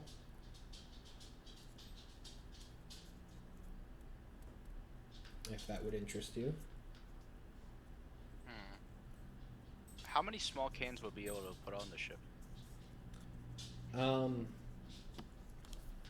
Let me check their weight, because you don't have a lot of room with the ship. It's I don't want to put anything on that might weigh down the ship and make it slower. Matey. I don't know. I think if I go back and haggle the artificer, to lower the price, those experimental cannons might be a good idea.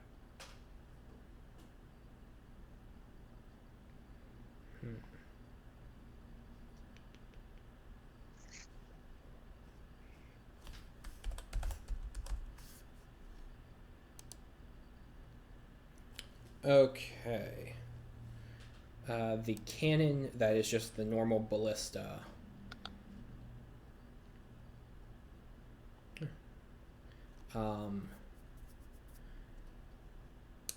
The stat block weirdly doesn't say. So technically speaking, you could probably line your entire ship with them. However, they're on wheels, so you'd have to kind of stake them down, and that would also cut into a lot of your movement space. The Dragonflies are very small ships, which is what helps get them a lot of their speed. They're not designed for weaponry. Is there room on the back of the ship? Like, what am I trying to say?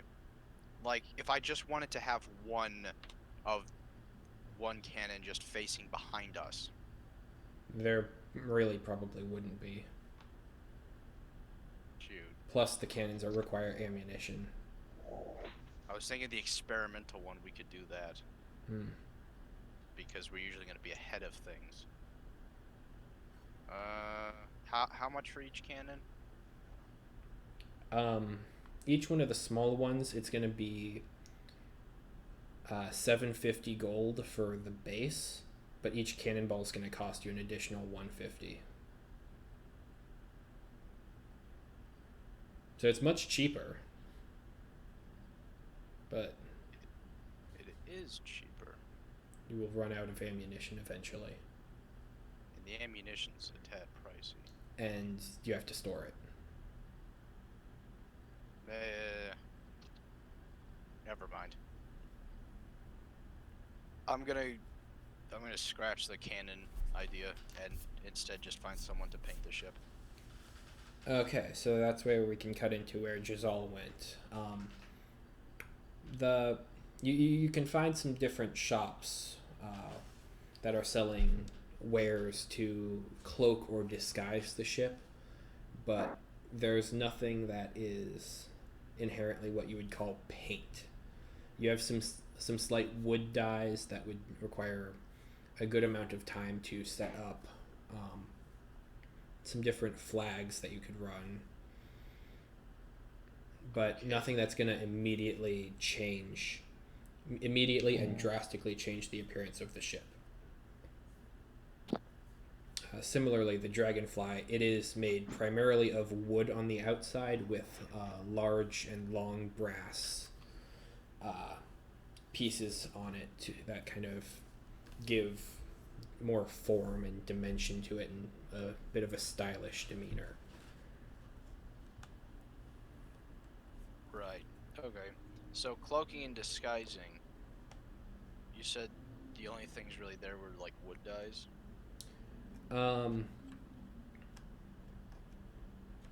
They roll me an investigation for everyone who's there. Okay. 10. Why?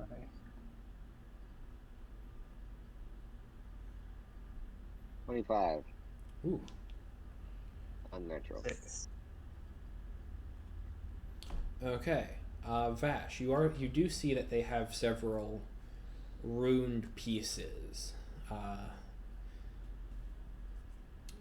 It's kind of hard to make out what they say, but it does seem to be something along the lines of protection and shielding. Sounds important. Yeah. They're large carvings. They would take up a 5 foot by 5 foot square on your ship, and you'd kind of have to build to remove parts of the ship and kind of place it inside of the ship so it would actually take full effect. While I'm thinking about it, can we take a long rest? I'm willing to say that your time kind of spent looking around could serve as a short rest, so you could spend hit die to regenerate some. Okay.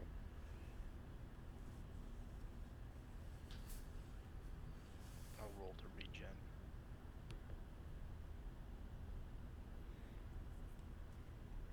Okay. Oh, I get my items back. That's one thing I do get back. I was like, I now what? have What's back 35 with a short HP. rest? Alright, well, I am beginning to realize that there's basically no way we can modify this ship without sacrificing what makes it the ship. Yeah. That's a shame. Those artificer cannons looked really enticing. Do you I don't recover think health they- on a short rest? Yes, You can. You can spend a number of hit dice equal to your level and regenerate that much. Okay. So, if I'm level 10, I can do 10 hit dice? 10 d10s of regeneration, yes. Yeah. You don't have to use it all at once either. You can split it among among short rests in between your long rests. Do I only get 10 hit dice for Every everything long and then I'm rest. done? Until the next long If rest. you long rest, you Oh. regenerate a maximum of half your level in hit die. Okay. So you'll regenerate 5 if we rest. On a long rest? Yeah. Okay. So on a short rest, I can choose up to how many. Well, then I'll just do 10. Okay. That'll probably get you back to full. My health points don't go up on this thing after clicking on short rest and doing a D10. Oh, wait, you'd have to heal, so use Oh. the heal feature. So then... Shit, how do I heal?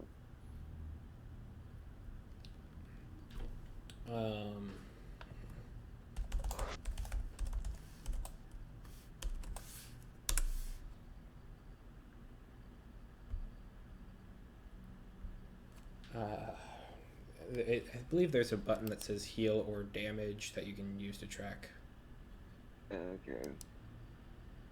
There we go. Oh, okay. No, that shit doesn't do it. I'll keep looking. Okay. So yes, you found some runes that you could probably install on the ship for. It would probably cost a bit more for labor, but that might work. What would you like to do?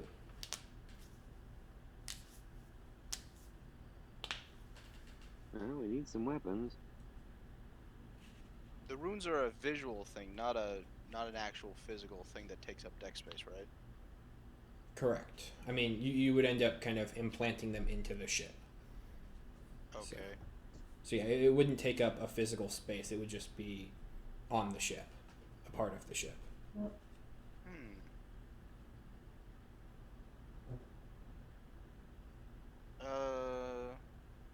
That sounds cool.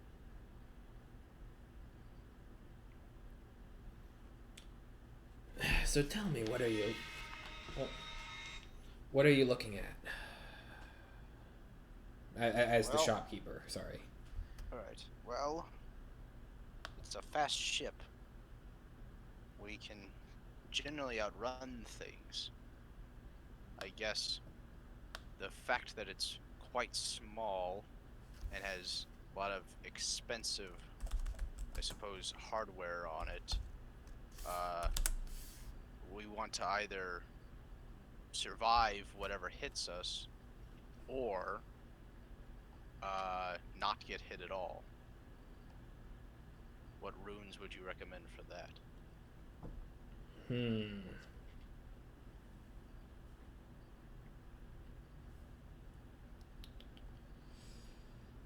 He kind of gestures over to one. You can kind of see it's an eye shape with different points of light. Half of it seems to be open and the other half closed. This one here, if we can install it on your vessel, once per day you'll be able to use the blink spell on your ship.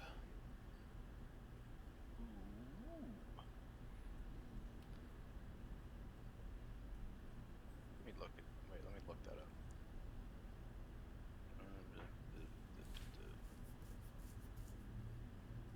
Roll a d20 at the end of each of your turns. If you roll 11 or higher, you vanish from your current plane and appear in the ethereal.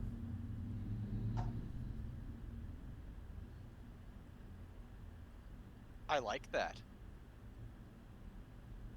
How much? Roll me 2d12.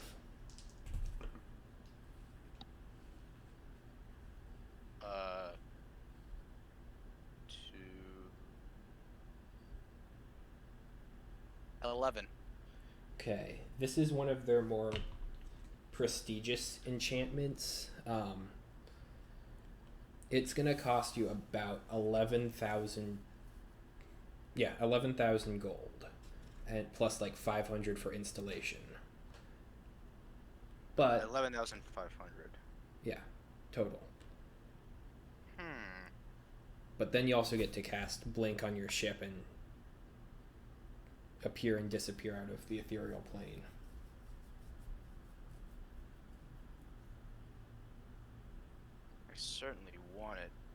Could I coax you to lower the price to 10,000?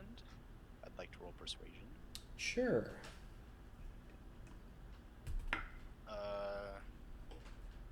D20 plus 11. Oh, 13. I rolled a 2.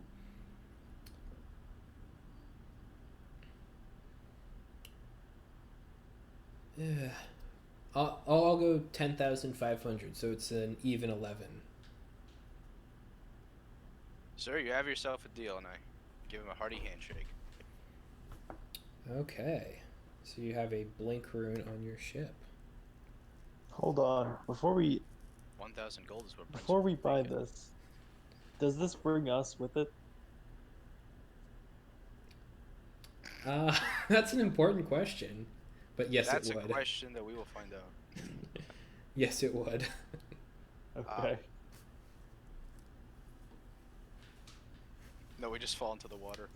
That's what I was afraid of. And the ship just appears back over you in like 6 seconds. We materialize inside the ship. Okay. Alright, yeah, I don't know if we can buy anything else to modify it. The cannons would be pricey and unwieldy.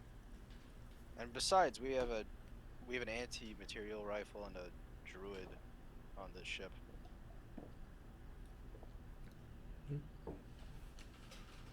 I think we're good. I'm wondering if it would do us good to visit the people who like shot off the navy that approached us and make peace with them. Or maybe we should just leave. What do you think? What time is it? It's getting to be. Well, you took the heist took place around midday, so it's getting to be maybe 2, 3 in the afternoon. Oh. We could probably still make it to the location if we hauled. However, the installation of your rune is going to take about 2 hours. Ah. Okay. So I guess we have 2 hours to kill.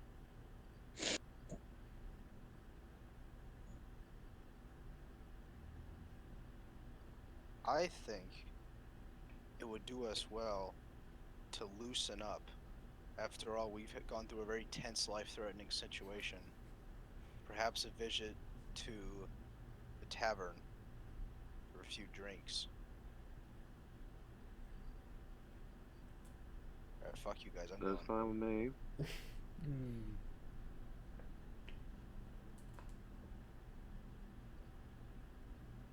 I go to the tavern and drink and unwind. And do Okay. all the things a rogue does there. Okay. All the things Baroque does there. What are Gamble the item. No, that's a bad idea. I would absolutely never do that sober. Okay, your drinks there will cost you maybe like 2 gold. So it's That does pretty not even matter to us. right. You have a buyer who is willing to pay you a lot for your device. Who what? Yeah, he's only paid you half so far. Oh, yeah, that. I thought you said someone was trying to buy something from me. Oh, no. Yeah, no, we have a lot of beer money.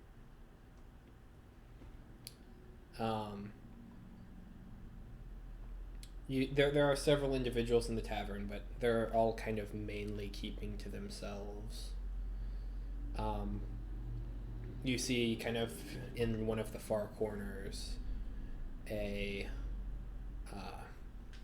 very stout individual with a large mustache and a kind of cybernetic hand on the left side, just kind of relaxing there.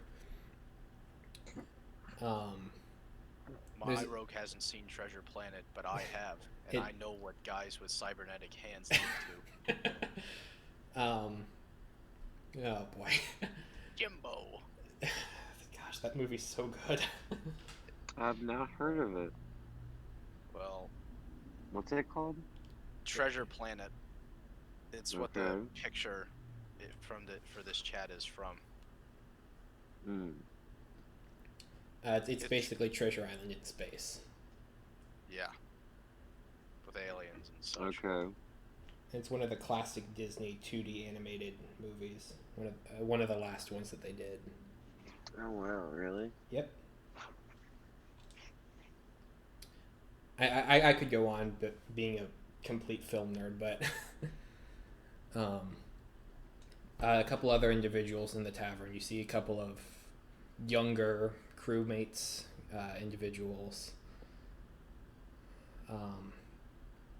all human, and off on the other side, an elvish woman, regal clothes and a red scarf around the neck.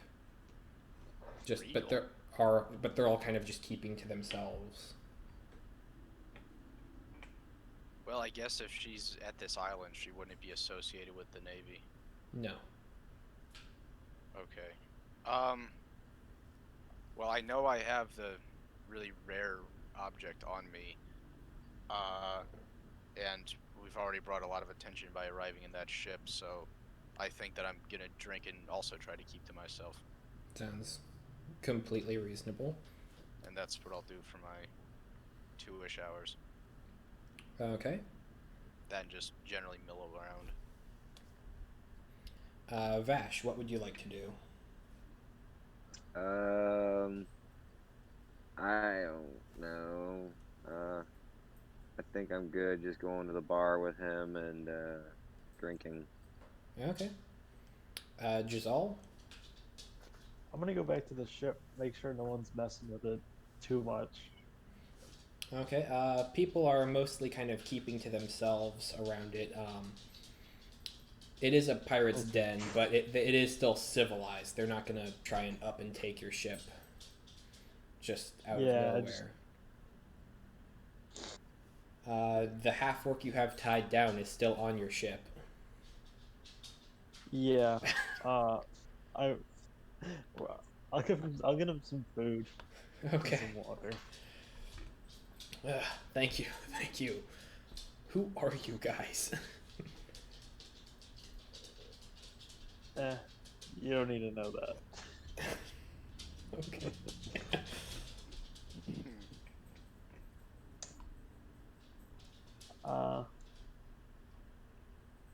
I got a few questions for you. Oh, for me, the ones that you attacked. Okay, sure. I guess this is how this will work. Yes. What was the thing that your commander was holding?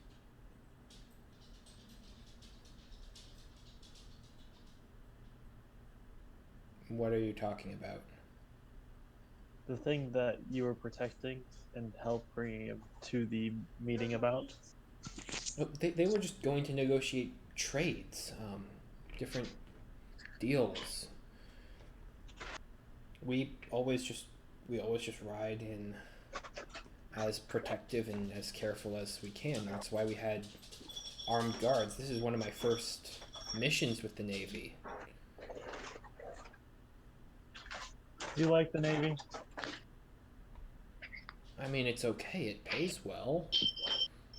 You get to see the world, get to learn how to work some ships and vessels. How much were they paying you? 500 a week. Well, Let's just give him 65,000 gold for his trouble. I was gonna say give him like 1,500 and let him go on one of these pirate ships. I'm gonna meta to you for a second. I was gonna stumble back drunk and just give him a fistful of gold, which would be about like 3,000. Just be like, get out of your way, go on. That's what I intend to do.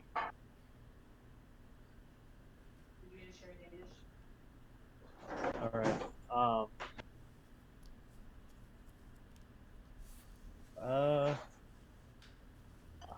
I guess I'll just hand him like 2,000. But here, Okay. now you can go find some work here, and I'll untie him. He kind of takes the money and sprints off. And as he starts to leave, I say, maybe the Navy isn't the job for you. He's running away from you. Kind of dodging a couple of the workers who are busy kind of carving the runes into the hull, into the deck of the ship. Who's he gonna rat on? And I'll be right back. Okay. And so your time kind of comes. Koman kind of returns, a bit wasted. Vash supporting him. 2,000? I'd have given him 10.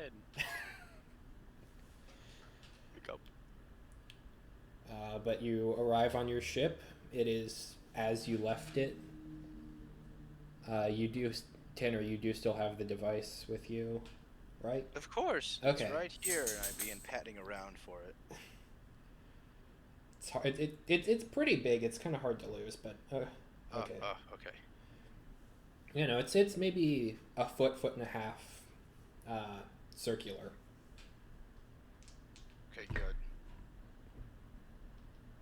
In fact, I have a prop that I would totally bring if this was in person. Damn. What? I bring what? stumbled back drunk, complained you should have given him 8,000 more, and fumbled around and determined I do still in fact have the one thing we were sent to find. I did not do that in a drunken fit. Okay. Alright. I say we just pick up and sail.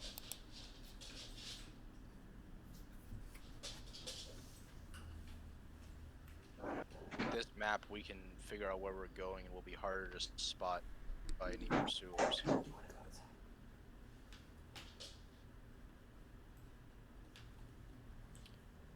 Now, have we determined that the map is anything other than just a map? Like, is there there aren't any something else?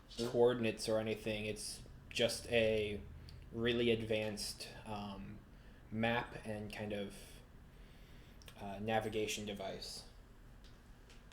Does anyone here have a personal map on them? Because if so, it would be wise to mark down any locations on there that are not already present, because this thing tells us where everything is. Does it have this island marked on it? No. Oh, it doesn't.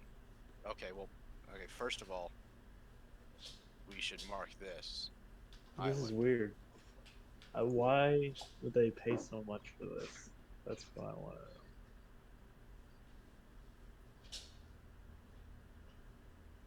That is true. Who here has the highest intelligence? Not I. Let me see. Or actually, it might be me. I don't know. Well, I've got. I have 15 plus 2. Yeah, Or I've got with 14. modifier plus 2. okay. I think I'll start sailing us. Clockwork, I want you to be investigating the map, because you're gonna be naturally better at that than me. Okay. Just like try to figure out if there's any additional function to this besides it being a good map. Would that be Arcana? Could I? Is it magical? I'll be right back in like 1 second. I'm just gonna let my dog outside.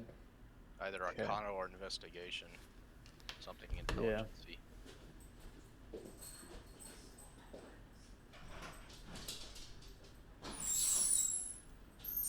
Oh, I forgot to pull in my pirate background feature. Oh well, it wouldn't really matter in a world of pirates. Okay, I'm back. You can also thieves cant it. Don't forget that. What? You can also do thieves cant. I could do Thieves' Cant. But... well, yeah, I can do Thieves' Cant. I don't know what I would use it on, though. Thieves can't do nothing. Yeah, But thieves rogues- can. No, thieves can't. Okay, so Vash, you were gonna work with the Wayfinder and just try and divine other properties, or Right. Do I have to roll anything for that? depends. Are you looking for like physical properties, arcane properties? Well, can I look for both? Okay. Um, 1 second.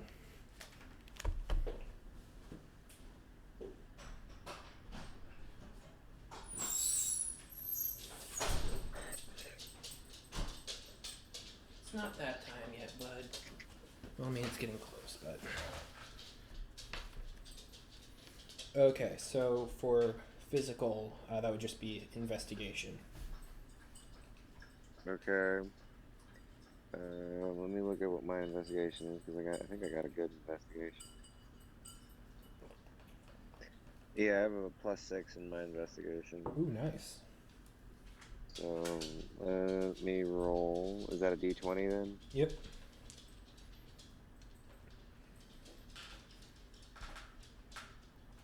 Hang on, I gotta clear that. We go D20. I rolled a 16, so +6 is 22. Okay, so in kind of looking at the device, you see that there are dozens of tiny plates underneath it with the sigils on it.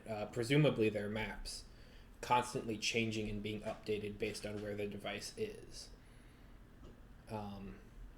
And so, kind of when you have it active, it's basically projecting or enlarging one of these maps. Okay. For any other magical properties, that would be Arcana.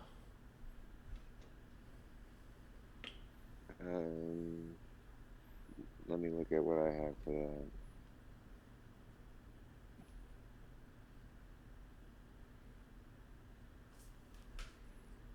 that. I have a +2 in Arcana, so that might not go over so well.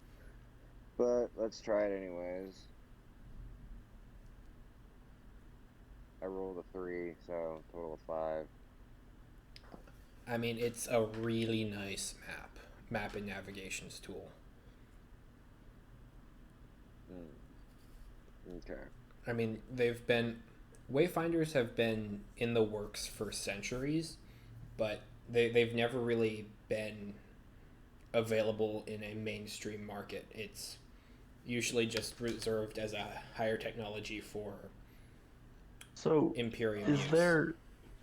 there a magic component to it, or is it just like a really good mechanical object? No, there is definitely a magical component to it. Okay. It it does project around in the space that it is contained, the map, so you can control it and kind of wave around and look at different locations as you're traveling. It's just centered on your space, and it's just projecting different parts of the disc inside. Okay.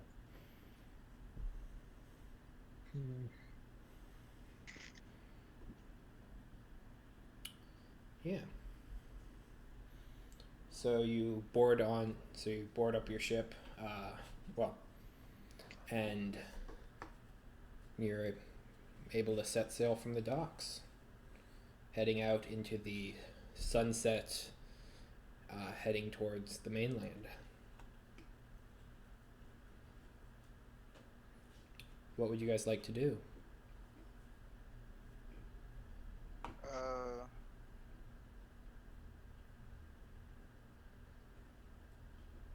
I don't know, nothing really. Aside from just keeping an eye out for oncoming ships, just kind of smooth sailing, I think. Okay. There aren't really many ships out on the water. This side of the city isn't primarily used for merchants and shipping goods. I mean, there are occasionally a couple of ports, but it's nothing major.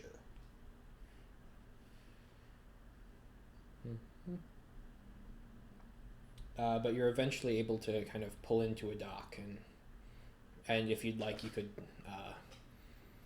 set up, and it doesn't really seem like there would be anyone caring right now.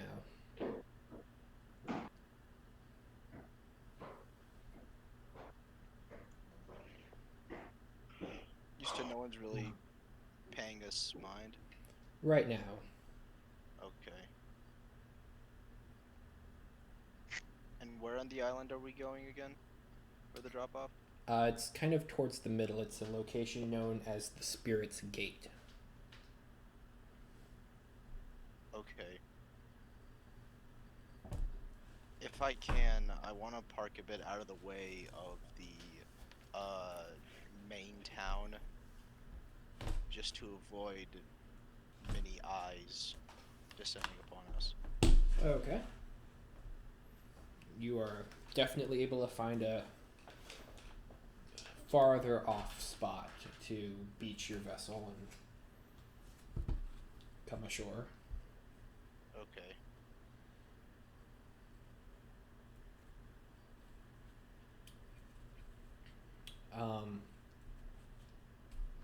Yeah. You're able to dismount the Wayfinder device and head inward. Right. We are so close.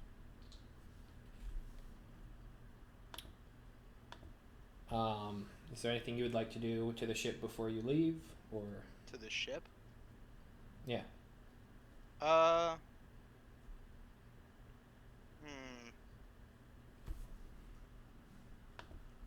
I don't think throwing leaves on it would hide it very well. Hmm.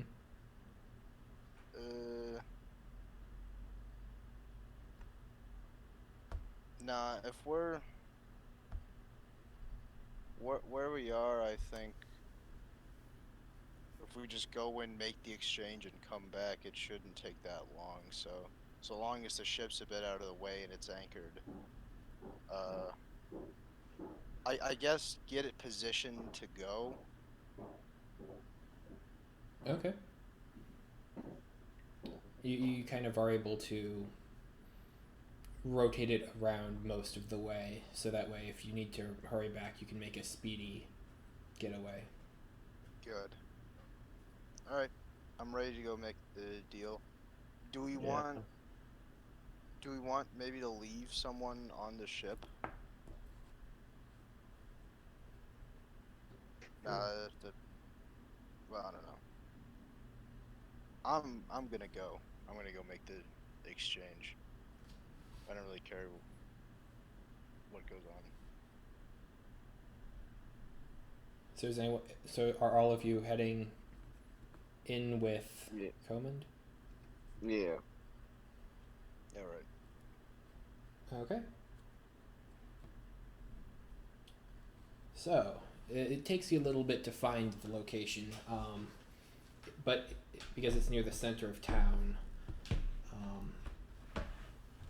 the building itself is very basic. It's a long, large rectangular space. There's no windows anywhere. It seems to be kind of concrete and wood kind of built together to strengthen the outsides. As you try and peer in, you can sense that there is a damage to it, or at least an arcane dampening, as the walls are lined with a thin sheet of lead all around it.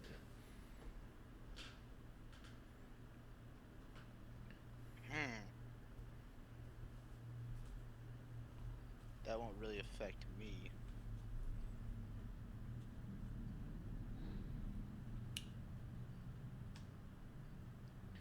You notice that at the front door there's kind of a couple stanchions and like a bouncer out in front.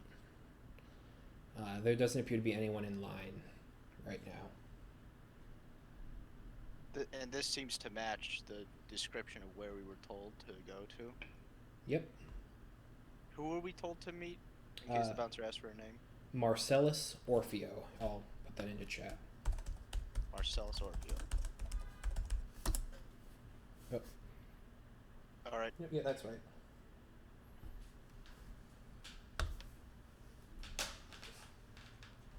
That's the individual who paid for half of the Wayfinder up front. All right. I approach the bouncer.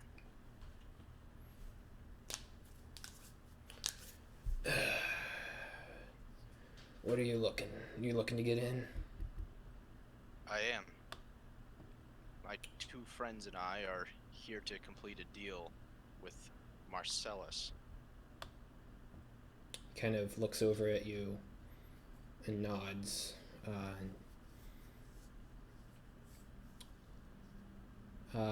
Kind of pauses a moment, looking you all up and down, scanning. Okay. And then he kind of pulls the door open and it creaks slowly. And you see, at least at the very start, there's lights all around. Reds, greens, blues. All sorts of different colors kind of waving around. It's kind of hard to make anything out just from the door. Where you are at the door. Colors? Yep. Like just magical effects? At least from what you can see right now. Okay. Or The bouncer pauses you for a moment. You must be new here. And he pulls out 3 small kind of bracelets. Something to... You're going to want to hold on to these in case it... Just for safety's sake. what do they do? Well, it's just a precaution. For what?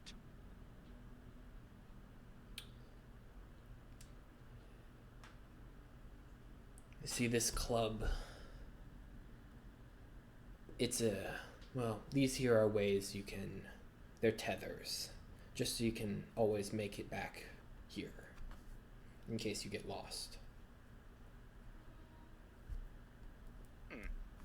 Exotic. Very. Alright, I slip on my pair of cuffs. There's one for each of you. Okay.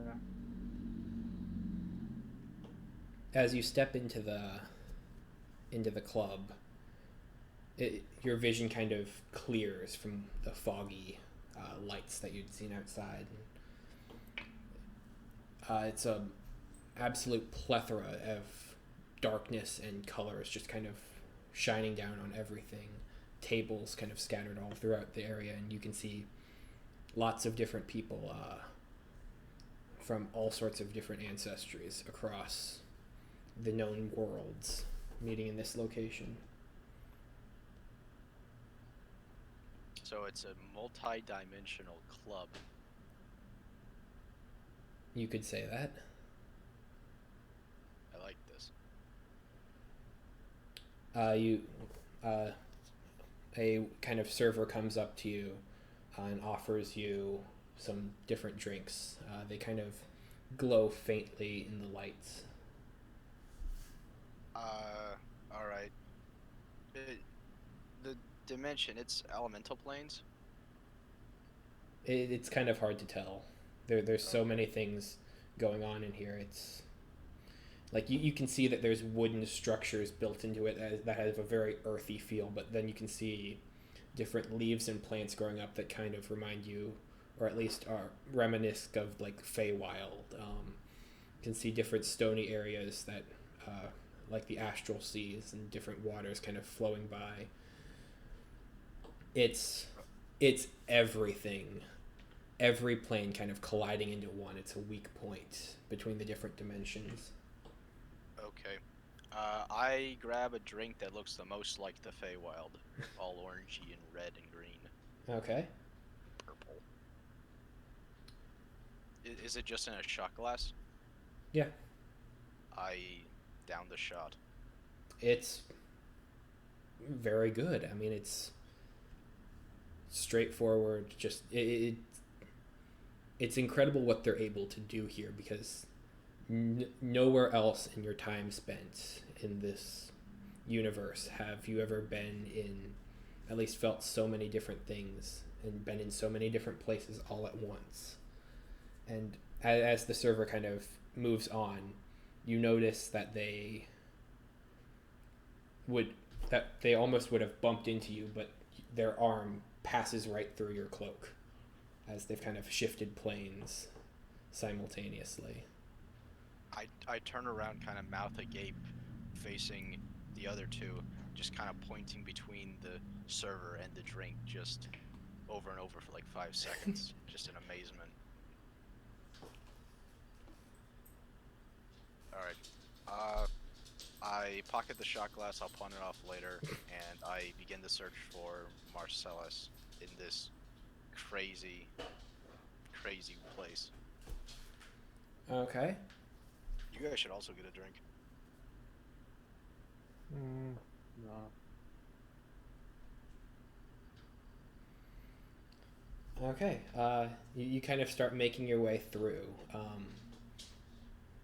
At first, it kind of seemed unnatural to have such a cold floor, but you realize that everything is the way it is because this is trying to kind of hold these spaces as stable as possible.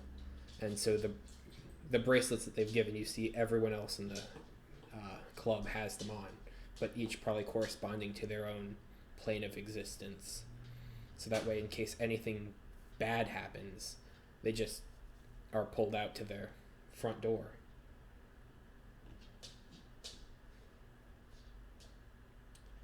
As you're making your way through, you see an individual sitting at a far table alone, having gotten the message from the bouncer.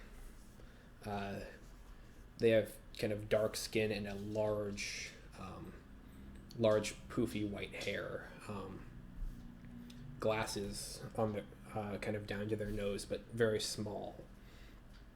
This is, without a doubt, Marcellus Orpheo, the individual who had commissioned you in the first place. Right. I go to him.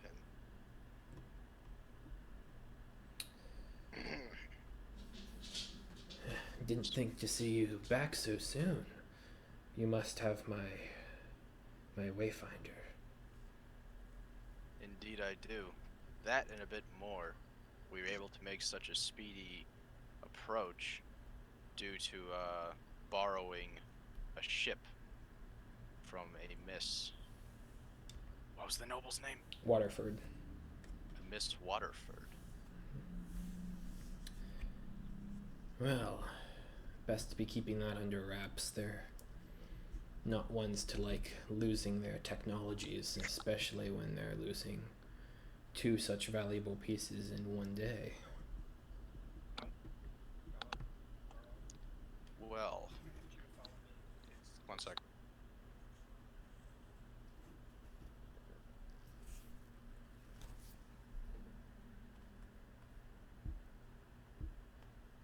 Sorry, I had to listen to 3 people at once. Oh, okay. Well, yeah, we already drew enough attention getting away, so I'd like this to be quick and easy. Although, I do wish I could spend more time here. This is quite the place you've chosen for a meeting. Oh, please, I own the place. Fitting for a man with a name as cool as Marcellus Orpheo. So, why don't you show me what you've got? Alright, I reach into my cloak and I show the wayfinder to him. He can clearly see it from here. Okay. Kind of picks it up. Or do you set it down, or are you still holding it?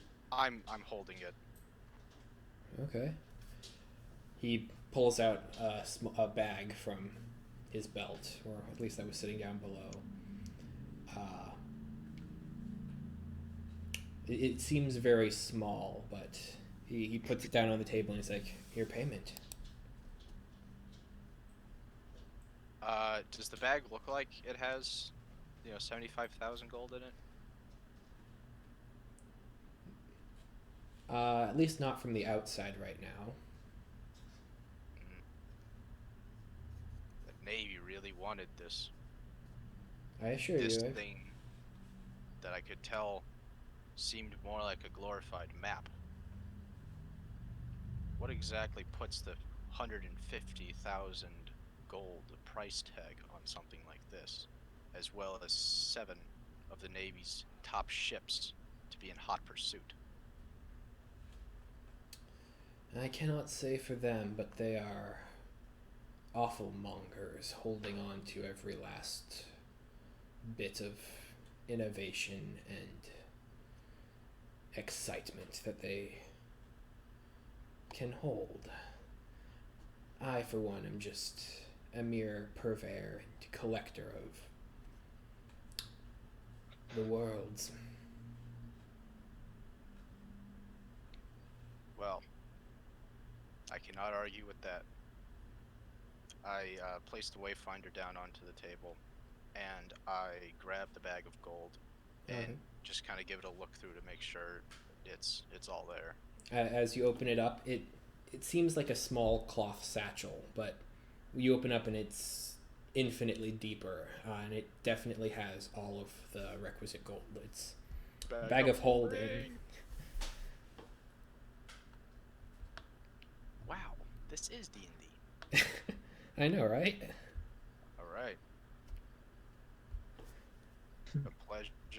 A pleasure doing business with you, Mr. Orpheo. Perhaps I'll make a return visit to this club when I'm not wanted on all 7 seas.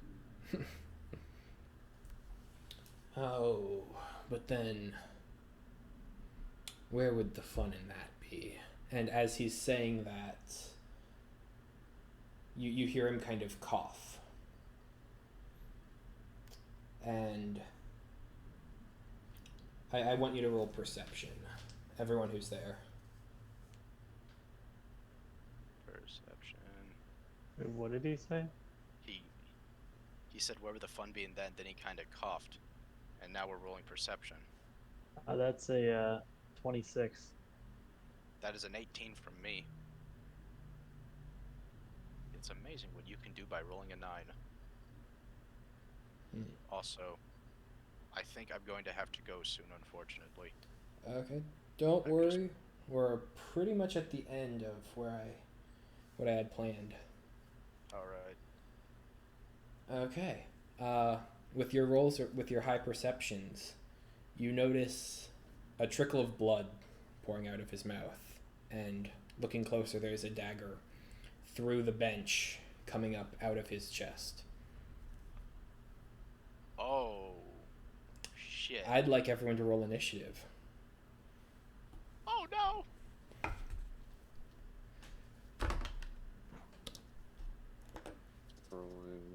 Ooh, Well, 21. I believe this is the fun he was talking about. Die. Oh, where's the fun without the risk? 28. Oh, yeah, that was a nat 20. Nice. What were your guys's again? Sorry. 16. 21. 21. Okay. Did we have time? We didn't have time to technically rest on the way over here, other than a short rest, right? Correct. Okay. This is what they call in the industry an ambush. A sneak attack, if you will. I know, right? Okay. Okay, and let me just roll initiative. Can I assume that I've pocketed the gold at this point? Yes. Okay, that's good. Because I think if the shadow assassins don't get me, I'm gonna pocket the Wayfinder and skedoodle.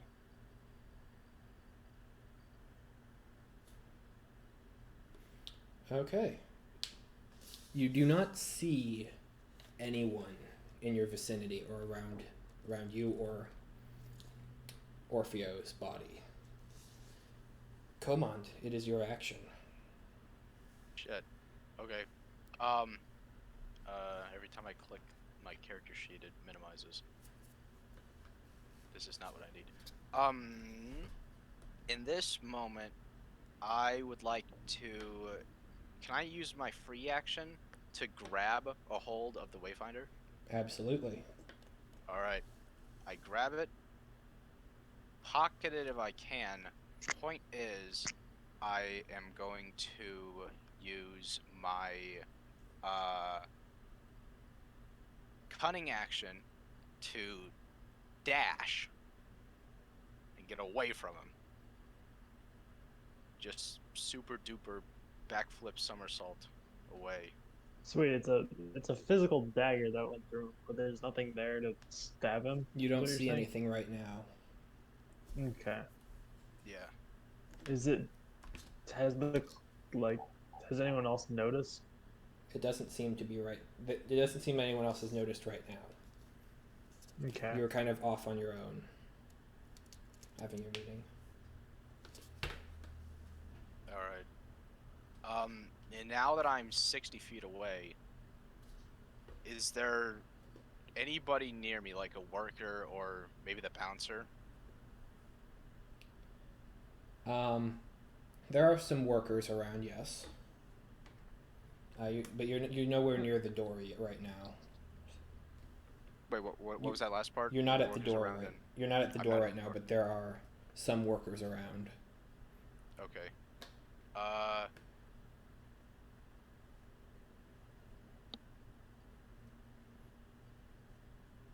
Well, I'm a rogue. Who says I have to be subtle? I shout out, Marcellus Orpheo is dead! And I point to the dead body of Marcellus Orpheo.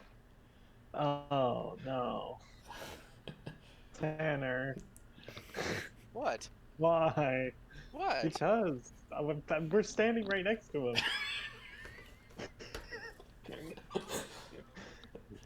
Was I not supposed to say that?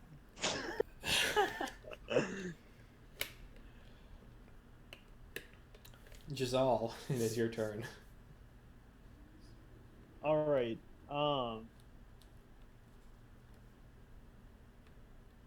What is the area like? Is there an area for someone to stand behind him, or was it sort of like weird that he was stabbed behind? It's definitely Like- strange.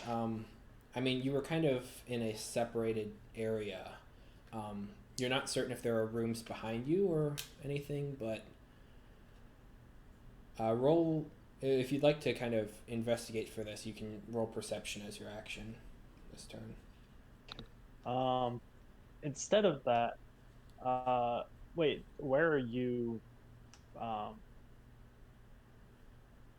Or sorry, let's not Tanner. Who? I'm sorry, I don't know your name. Clockwork. Right? Was Yeah, Seth. Seth. Okay. Where are you right now? I thought I was with you guys. I haven't been paying too Yeah, much but I attention. mean, like, are you behind or are you like next to me? I'll be next to you. Okay. Also, do you have a way to move without touching the ground? I do not. All right. What was your initiative? My 16. initiative was 16. Okay. I'm gonna go after him then, but I'm gonna tell him to run and get Okay. away from where I am. So I'm gonna push my turn back if I can. I still technically have my main action.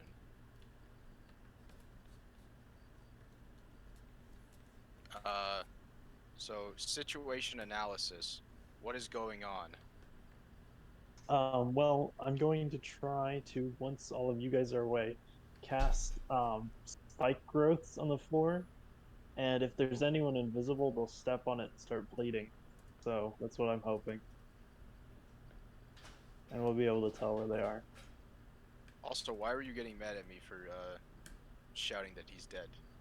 Because you're gonna freak everyone out and then let the person escape, and we're probably going to be the ones to go who they're gonna say, maybe they did it first, because we're standing right next to him. And we told the bouncer that we had business with him. Well, you know, that's why I grabbed the Wayfinder.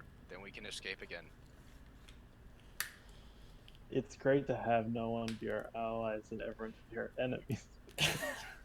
A pirate's life for me. Is that your action, or so you're gonna hold your action until Vash can escape, right? Yeah, I'll hold my action. I was talking to. Oh to yeah. Giselle. Well, I was gonna hold. I was just gonna hold my turn off and put it behind his because I also want to do my bonus action. You want me as to well. just... I can use my main action to dash again. Do you want me to just dash out of here? I mean, it's either that or... Oh! Wait a second, I'm stupid. I'm really dumb. Right. I forgot I'm a Dark Elf. I cast Fairy Fire, in a 20-foot cube in front of me. They'll be Before outlined... you run. Huh? Before you run. Well, this is going to be my main action. I use my bonus action to backflip 60 feet away, and this has a range of 60 feet, so I'm just going to cast it again on the guy, on his body. And so any creature, like, it doesn't matter if they're being invisible, because they're going to be outlined in a color. Okay. So I cast Fairy Fire in... Of the 3 colors, blue, green, and violet, what does this club have the least amount of? Ooh. Because those are the 3 colors the creatures can be outlined in. I choose which one. Probably violet, but it's not by much. All right. Well, I do violet then. They will... Any creature in the enemy spell cast outlined in light. Each object is outlined in violet light. Any creature is also outlined if it fails a Dexterity saving throw. Oh no, that's a success on the dex save. Charisma is spellcasting ability. I don't know how to calculate the save. So it would be 8 plus your proficiency plus your charisma modifier. Ah, okay, so they have to beat a DC of 15. And they did. Natural 18. Okay. That's a shame. I'd have advantage if they attacked. So nobody gets illuminated. Nobody? No, everybody gets eliminated. Just not that guy. Well, the creatures can pass a dex saving throw to not be outlined. Yeah, so I'm And they saying did. we get outlined, just not them. I wouldn't. So I'm away Yes, from it. because I'm saying anyone who's over there gets outlined, but just not them. Oh, were you 20 feet? Were you guys 20 feet away from him? No, we're like right next to him still. That's why I said, why the hell did you scream, hey, someone killed him? Oh, okay, I missed that detail. Well, look on the bright side. Advantage if they can see you, unless you've passed the dex save. Wait, what? I cast Fairy Fire. It affects us negatively. Sorry. Any creature in the area when the spell is cast is outlined in light if it fails a dex saving throw. For the duration, objects and affected creatures shed dim light. Any attack roll against an affected creature or object has advantage if the attacker can see it, and the affected creature or object can't benefit from being Okay, invisible. let me roll a dex save then. DC Alright, 15. that's a 17, so I pass at least, but Jesus Christ, that's a terrible spell. I knew you'd pass. Vash, we need I you only to have a roll as plus well. 3. That's knew still a you'd pass. 50-50 chance, basically. Slightly Well, less. We need Gunman to roll as well. Seth. Oh shit! Sorry. I got Dexterity saving throw. D20. Where are you? Roll 13. And what's my dexterity? Do I get to add my dexterity modifier to it? You get the saving throw, so Yeah. And if you're So, proficient in dexterity, you add that as well. I don't think you I don't think I am. I know I have a +3 in it. So yeah, so d20 plus your dex modifier then. the total of 16. See, I knew you guys would be fine. You're freaking out over nothing. All right. I have a tiny little gap in my consciousness. Everyone thinks they're gonna die. Okay, that is my turn. One tiny makes two big mistakes. Yeah, one tiny mistake. Hey, I did fairy fire on purpose. You also screamed that the That guy was we're on standing accident. next to was killed. That was on purpose. You said it on purpose. Probably. Tanner just wants to get out of here with the other money and the Wayfinder and get our characters killed. It would be a lot easier to split it between myself, and myself.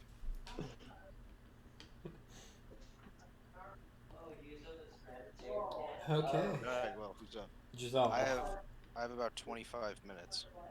Giselle, it is you. Yeah, I was waiting till after. Oh, okay. I'm pushing my turn back. Okay.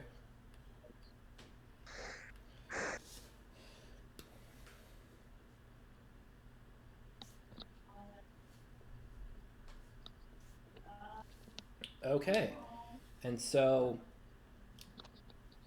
you see the wall kind of behind and around Orpheo kind of start to crack apart. As those, and you see a large kind of plated head-like object kind of stick through, and Tanner, I need you to make a dexterity saving throw. A dexterity saving throw? You ran away, and it's gonna be looking at you. Well, I cannot fault it there. Dexterity saving throw. Modified 20. That's a failure. That's a fail. Yep, DC 26. Is this like a dex save for damage kind of deal? Yep. Okay. Well, on the upside, evasion makes me half this damage. That's really good to hear. I have 48 health. Hopefully it doesn't do 96 damage. You said you take half damage on this because of evasion? Yes. I failed it, so I take half. You take 55 points of damage.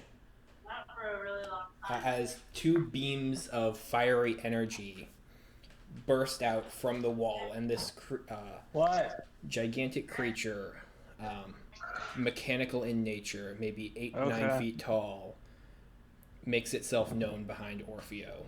It pulls a large axe-like hand out from his chest. You had only seen the small tip of it that had gone through.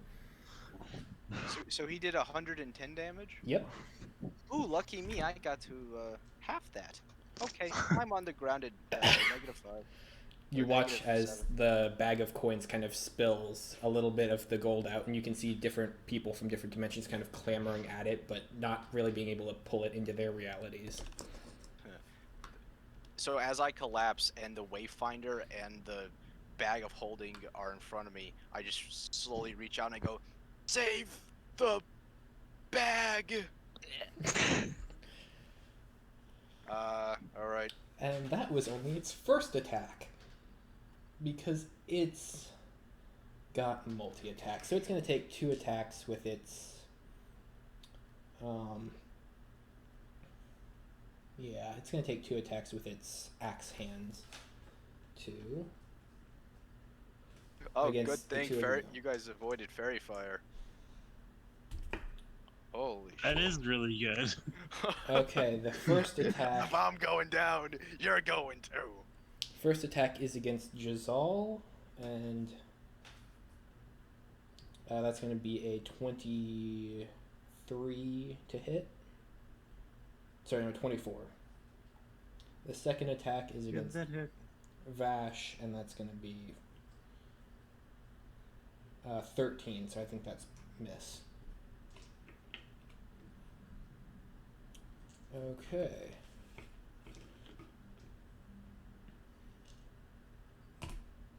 Okay.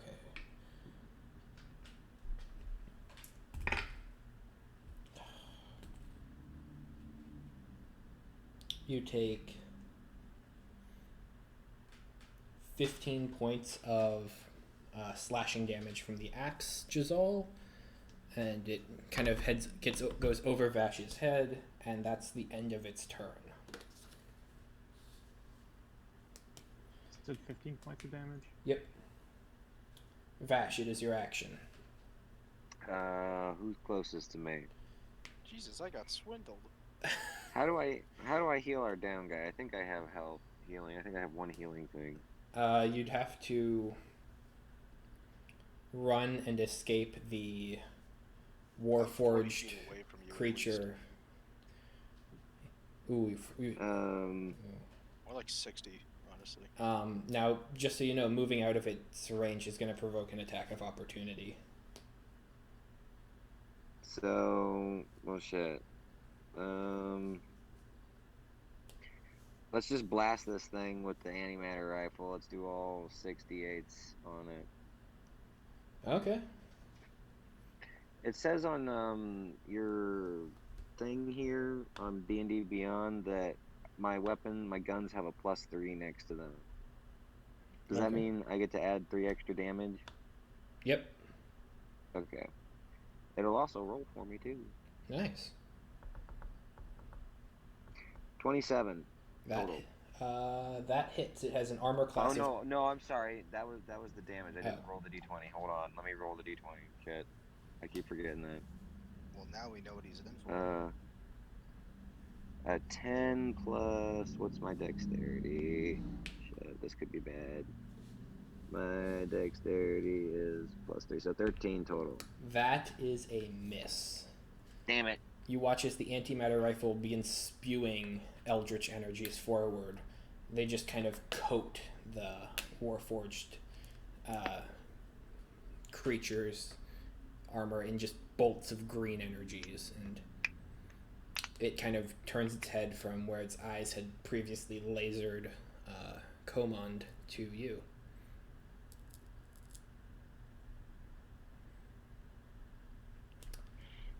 Shit. Well, I'll use my bonus action to recharge my rifle and fucking run. Okay.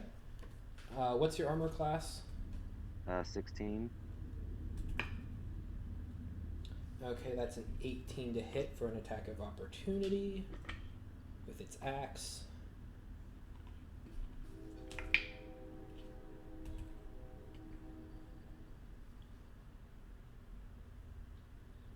That's going to be 19 points of slashing damage you take as you run over to where Komond is. 19 points of slashing. How tall is the ceiling here? It goes up to about maybe 15, 20 feet. Okay. So it's tall. This is tall, yeah. This thing's about 9 feet tall.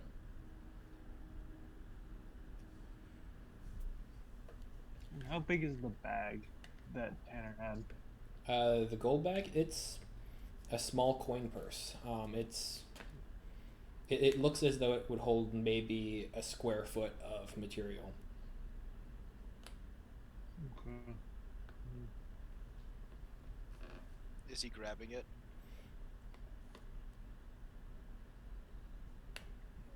I don't know. Am I grabbing it? So he's already taken his turn.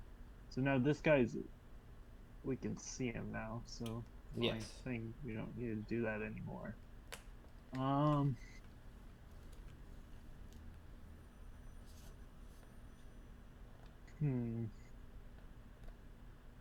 Now I've got to try to find that'll help in this situation.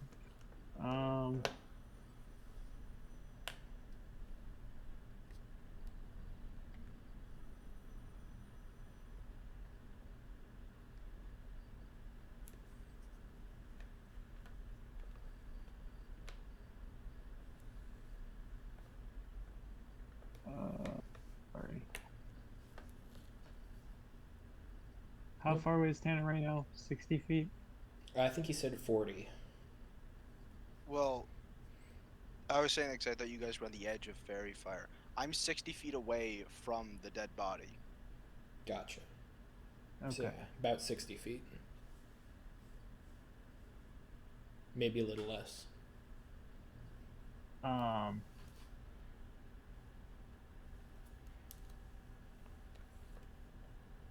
I am going to then wild shape as a bonus action into a giant vulture. Okay. And then I get to make, and then I'll attack the guy who attacked me. That's 2d20. The first one will be my beak. The second one will be my talons. So beak is +4. They're both +4. Okay.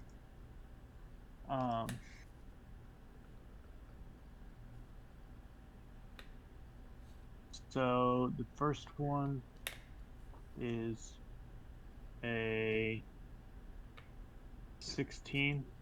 That misses. Okay. And the second attack is a 21. That hits. Beats its armor class of 20. Okay. Then that does 2d6 + 2. Okay. So it does 10 damage. Okay, nice. You're able to get a good swipe in on it and kind of peel into some of its plated armors. And then I'm going to go fly over to the Tanner, did you drop this stuff right next to each other?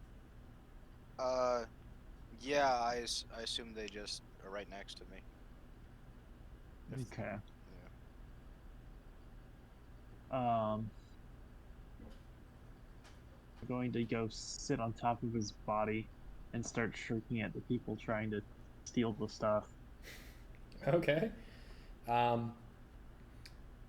Yeah, as people are starting to see this creature that had emerged from the wall and you transforming into a giant vulture, they're running as fast as they can towards the exit.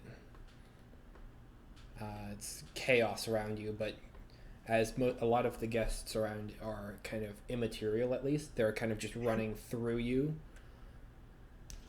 through the different planes.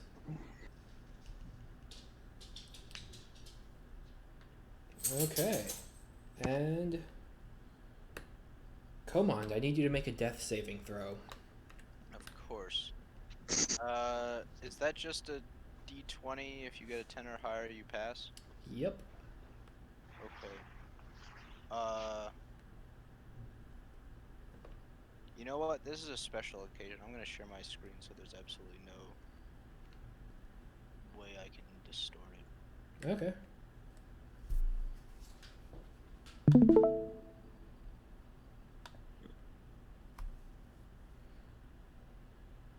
$19, that is a success. Huzzah. Don't die. I'm not trying to. See, I rolled a 19. See? See? You know, what you wouldn't be in this situation if you just not cast fairy fire. What did you say? I said you wouldn't be in this situation if you didn't cast fairy fire. I don't know how it would have helped, but it would have. I don't know. I feel like a laser that can do 110 damage could probably go through a wall. Well, I have to see if it gets it on its recharge, since it is its turn. Oh, good. It does not, for all of you lucky individuals out there. Awesome. Yeah, I think Tanner, I'm sorry. Never mind. Okay. It is going to, since you are all in the same general area, this is wonderful for it. it's going to kind of charge up and do a sweeping axe. So you notice at its axe hand kind of will detach with a chain, and it'll just sweep up and be able to hit multiple of you at once. Isn't that nice? Okay, I need everyone to make a dexterity saving throw. Tanner, you automatically fail this, being prone and unconscious. Wait, what? You're making a what? Dexterity saving throw. This For what? Oh, it's going to make an attack against all of you with its axe. I rolled a total of You keep cutting 17. out. It's making an What? attack with its axe hand. It kind of Against- detaches into a chain and can sweep and hit multiple targets. They can hit 60 feet away? Yes. And it's running forward as well. But yes. Oh, okay. oh, so I auto fail. Oh. 20 plus. Okay. You are successful. The DC is 17. Okay, yeah, I was looking for my dex. Oh, wow, How- that's a bad dex right there. Okay, yeah, I just took 20. Do I take one failure for this? You are prone. It's 2. Oh. Okay. Wait, what? I- I thought it was. He's unconscious. It's 2 failed death saves on a I hit. thought it was one failed death save. Uh, Because it's only on a critical hit that you fail to, and that's only if they're right next to you. but he's unconscious. So well, hang on, let me just. Incapacitated, cannot move or speak, and unaware of surroundings. Automatically fail strength and dex saving throws. Attackers have advantage, and any attack within 5 feet is a crit. Okay, so it is only 1 since this is ranged. Yeah. Okay.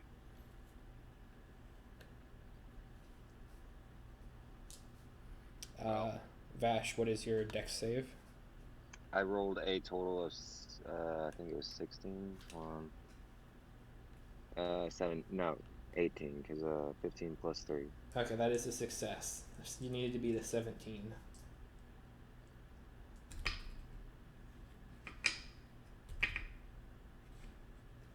Okay, so everyone takes 8 points of slashing damage. Damn. And that is that is its action. And Vash, it is you. Alright. I want to shoot at it again. Okay.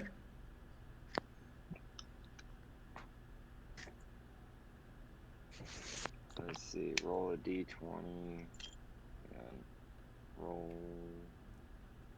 Oh no. I rolled a 1. That is a miss. You take another shot at it, and your firearm just doesn't seem to be working as you had expected it to. The energy just once again clouds up around it and just is deflected. That's just not fair. I think we need to get out of here. Yeah. Is what I would say. Jazal, it is your turn. All right. Can I pick the items up in my talons Sure. and fly away? Okay. Towards the door. It's gonna, as you're kind of picking everything up and leaving, it's gonna make an attack of opportunity against you. Oh, wait, is it to me? What? Yes. Oh. It is near you. Yes. So would picking it up be a bonus action? Sure. In that case, then I will make an attack with my beak since my talons would be full. I'll just make an attack with 1. My beak. And that misses because that's a 2. But then I'm gonna leave, Okay. flying away. And since I have mobile, he can't attack. Okay then. That is that. You manage to fly your way to out the door, leaving Vash and Komund behind. You have the Wayfinder, and you have 75,000 gold.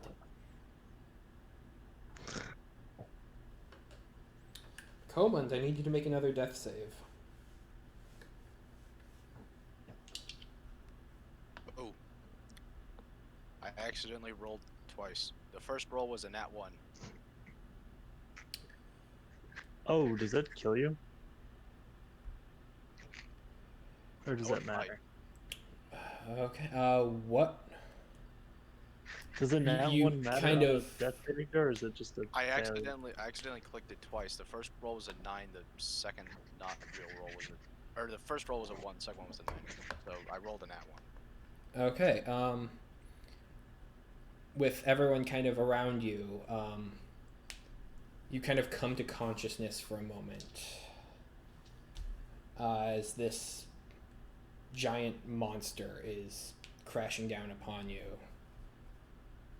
What are your final words?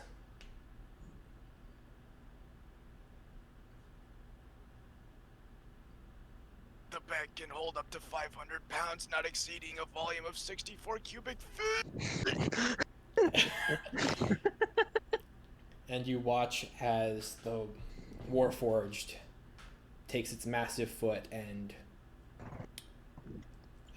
Komund is a pile of goop beneath it. No. The bag. And it's going to make a multi-attack against Vash since it is its turn. That's a hit, that's a hit, that's also a hit. None of them are critical.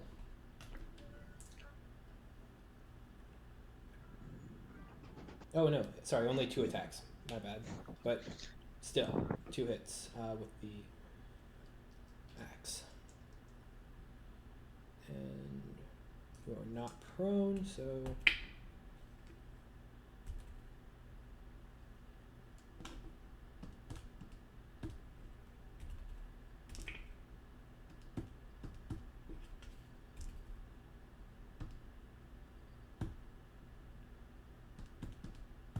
Okay.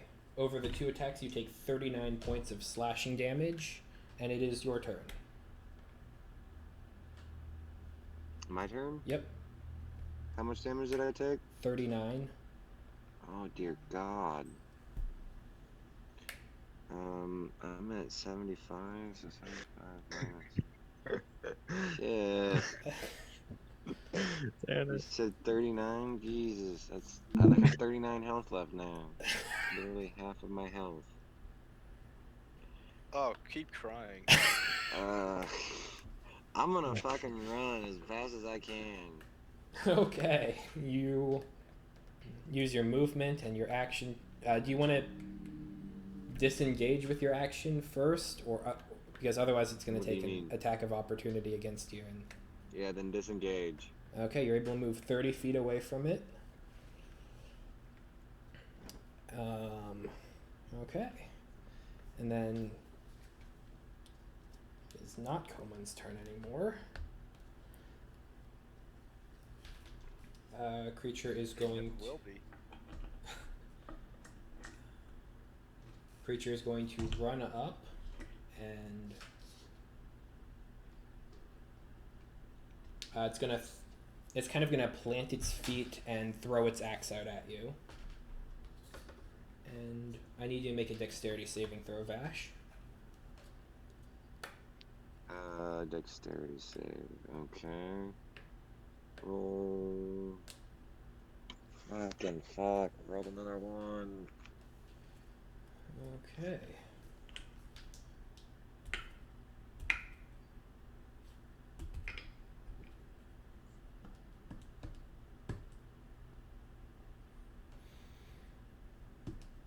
You take 19 points of slashing damage, and it's now your turn. 19 points? Yep. Oh my god.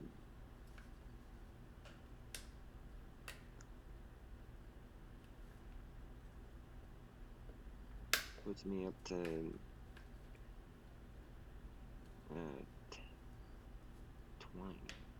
again. Jesus.